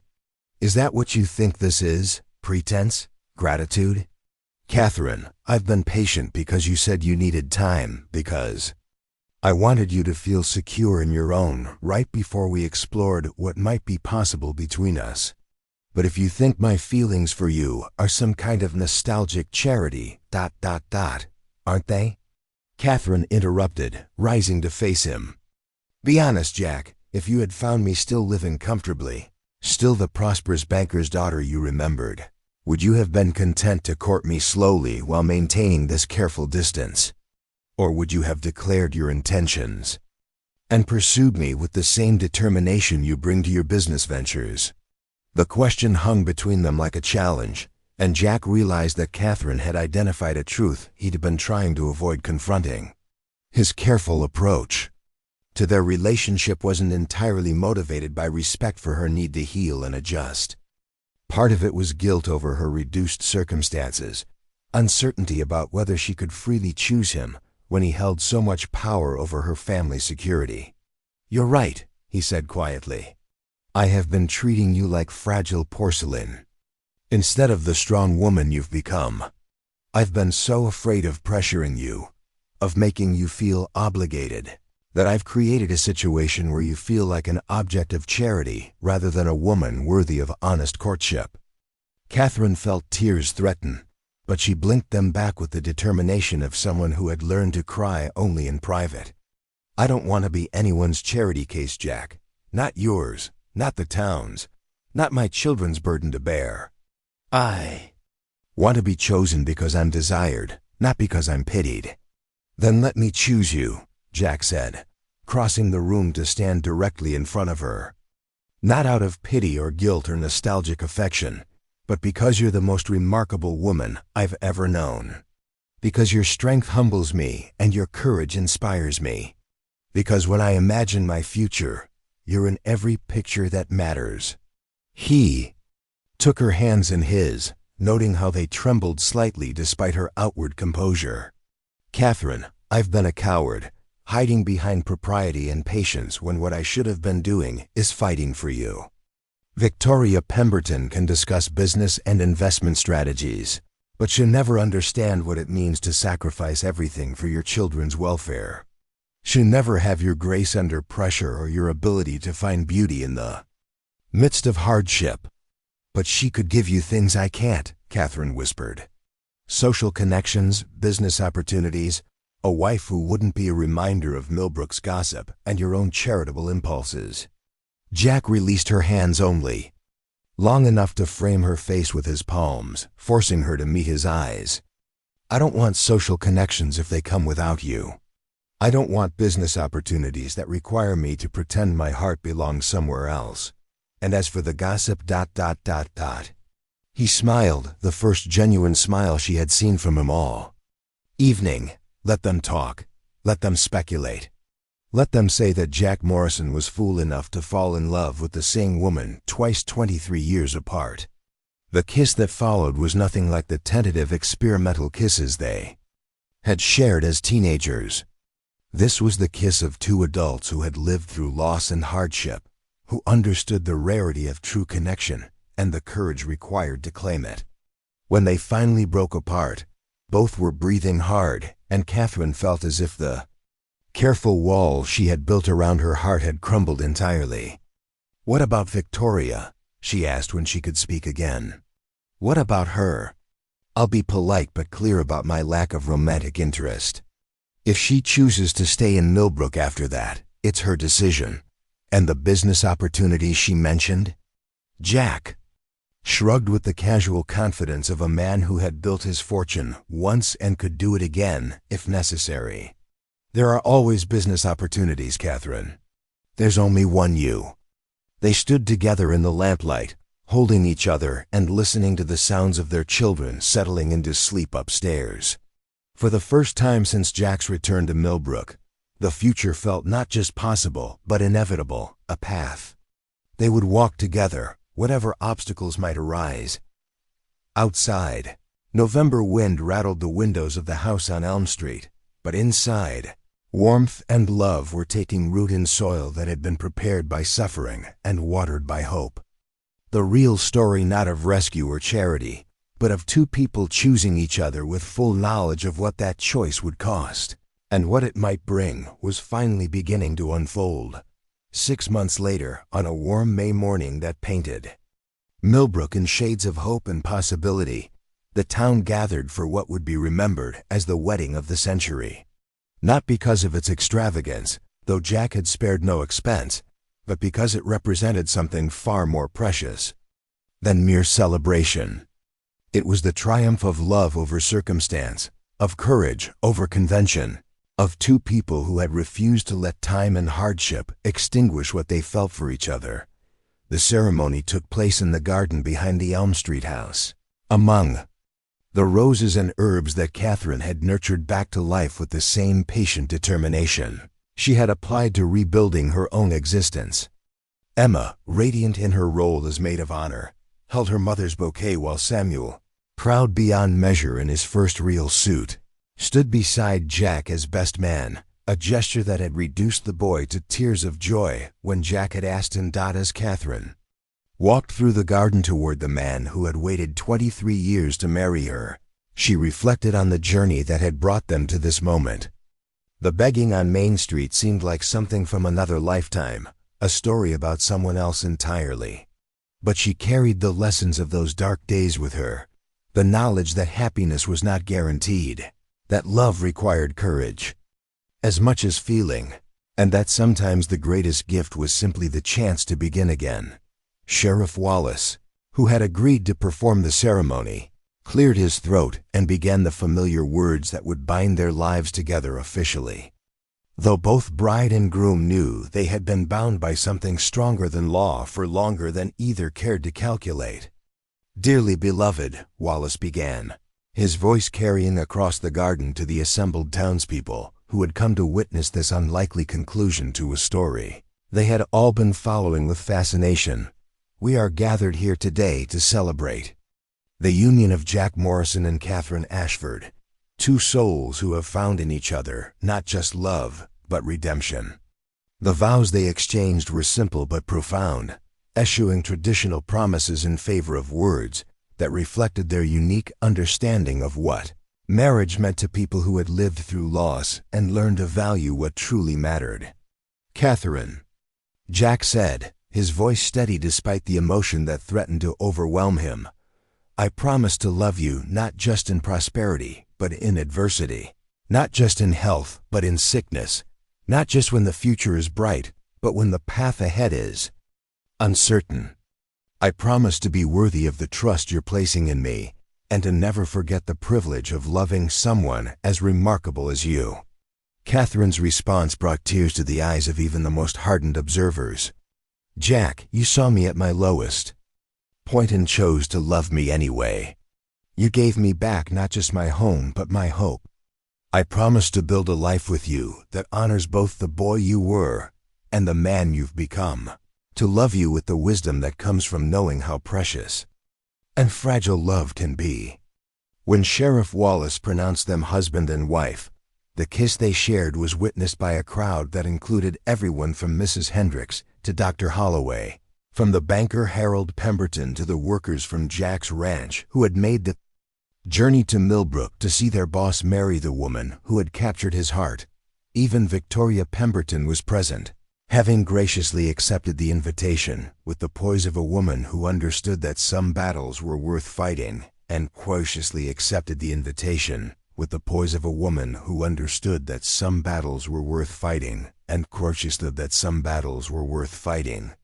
Others were better surrendered with dignity. She had departed Millbrook 2 weeks after Jack's public declaration of his intentions, but not before telling Catherine privately that she was a lucky woman and that Jack Morrison was an even luckier man. The reception that followed transformed the entire block around Elm Street into a celebration that would be talked about for decades. Tables groaned under the weight of food contributed by every household in Millbrook. Musicians played on a makeshift stage constructed for the occasion, and children ran through the streets with the wild abandon of youth, freed from the usual constraints of proper behavior. Emma, flushed with excitement and the unprecedented attention that came with being the bride's daughter, held court near the dessert table while regaling anyone who would listen with stories of her mother's transformation and plans for her own future. The shy, worried girl who had lived in the boarding house had blossomed into a confident young woman with dreams that extended far beyond Millbrook's boundaries. Samuel, meanwhile, had appointed himself unofficial host of the celebration, introducing guests to each other and ensuring that everyone felt welcome at what he proudly referred to as our party. His natural charm and enthusiasm had made him a favorite among Jack's ranch hands, who had already begun teaching him the skills he would need if he chose to follow in his stepfather's footsteps. As the afternoon stretched into evening and the celebration showed no signs of abating, Jack and Catherine found themselves standing on the front porch of their home, watching their community celebrate their happiness with a generosity of spirit that still amazed them both. "Any regrets?" Jack asked, slipping his arm around his wife's waist with the possessive satisfaction of a man who no longer had to worry about propriety or careful distances. Catherine leaned into his embrace, marveling at how natural it felt to be held by him. How perfectly they fit together despite the years that had intervened between their first love and this second chance. "Only one," she said, then smiled at his look of concern. "I regret that it took us 23 years to get here." "Maybe we needed those years," Jack suggested, his voice thoughtful. "Maybe we needed to become the people we are now before we could build something lasting together." It was a generous way to view their separation, and Catherine recognized it. As another example of the wisdom Jack had gained during his years away from Millbrook. The boy she had loved had been passionate but impulsive, driven more by feeling than by understanding. The man she had married combined that passion with patience, determination with compassion, success with humility. As the celebration continued around them, neighbors and friends toasting their happiness while children played games that would create memories to last a lifetime, Catherine reflected on the series of events that had brought her from desperation to this moment of perfect contentment. She thought about the cardboard sign she had held on Main Street, the shame that had burned in her chest as she begged for coins to feed her children. She remembered the terror of Samuel's accident, the helplessness of watching her son's blood stain Dr. Holloway's examination table, while knowing she couldn't pay for the treatment that might save his life. But most of all, she remembered the look in Jack's eyes when he had knelt beside her on that sweltering Tuesday afternoon, the recognition and love and determination that had changed everything that came after.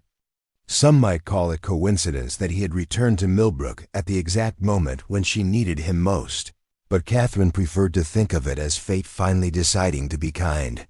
The last guests departed well after midnight, leaving the newlyweds and their children to survey the happy wreckage of their celebration. Empty plates and discarded streamers littered the yard, testament to a party that had succeeded beyond all expectations. "Tomorrow," Catherine said, surveying the cleanup that awaited them, "we start our real life together." "Tomorrow," Jack agreed, pulling her close for another kiss that tasted of wedding cake and promises kept. "We start forever." As they stood together in the moonlight, surrounded by the evidence of their community's love and support, Jack and Catherine Morrison knew that their story had reached its proper conclusion. Not the fairy tale ending of perfect people living perfect lives, but something far more valuable, the hard-won happiness of two people who had survived their individual struggles and chosen to face whatever came next together. The boy who had left Millbrook in shame and the girl who had been broken by circumstance had found each other again. Older and wiser and infinitely more grateful for the love they had been given a second chance to claim. In a world where such chances were rare and precious beyond measure, they had learned to recognize a miracle when they saw one and to have the courage to reach out and hold it with both hands. Their story would become part of Millbrook's folklore, told and retold with embellishments that grew more elaborate with each passing year. But those who had witnessed the truth, the quiet dignity with which Catherine had borne her hardships, the steadfast determination with which Jack had rebuilt not just her circumstances but her hope, would always remember that the most extraordinary part of the tale was also the simplest. Sometimes, love really was enough. Sometimes, second chances led to better endings than anyone dared to dream. And sometimes, the most ordinary Tuesday afternoon could become the beginning of something extraordinary, if two people were brave enough to believe in possibilities. That seemed too good to be true. The cowboy had seen his childhood love begging and had chosen compassion over indifference, love over pride, action over regret. What he did next hadn't just left the town speechless. It had restored faith in the idea that good things could still happen to good people, that happy endings were possible for those courageous enough to fight for them. And in the end, that was the only story that truly mattered. Up next, you've got two more standout stories right on your screen. If this one hits the mark, you won't want to pass these up. Just click and check them out. And don't forget to subscribe and turn on the notification bell so you don't miss any upload from us.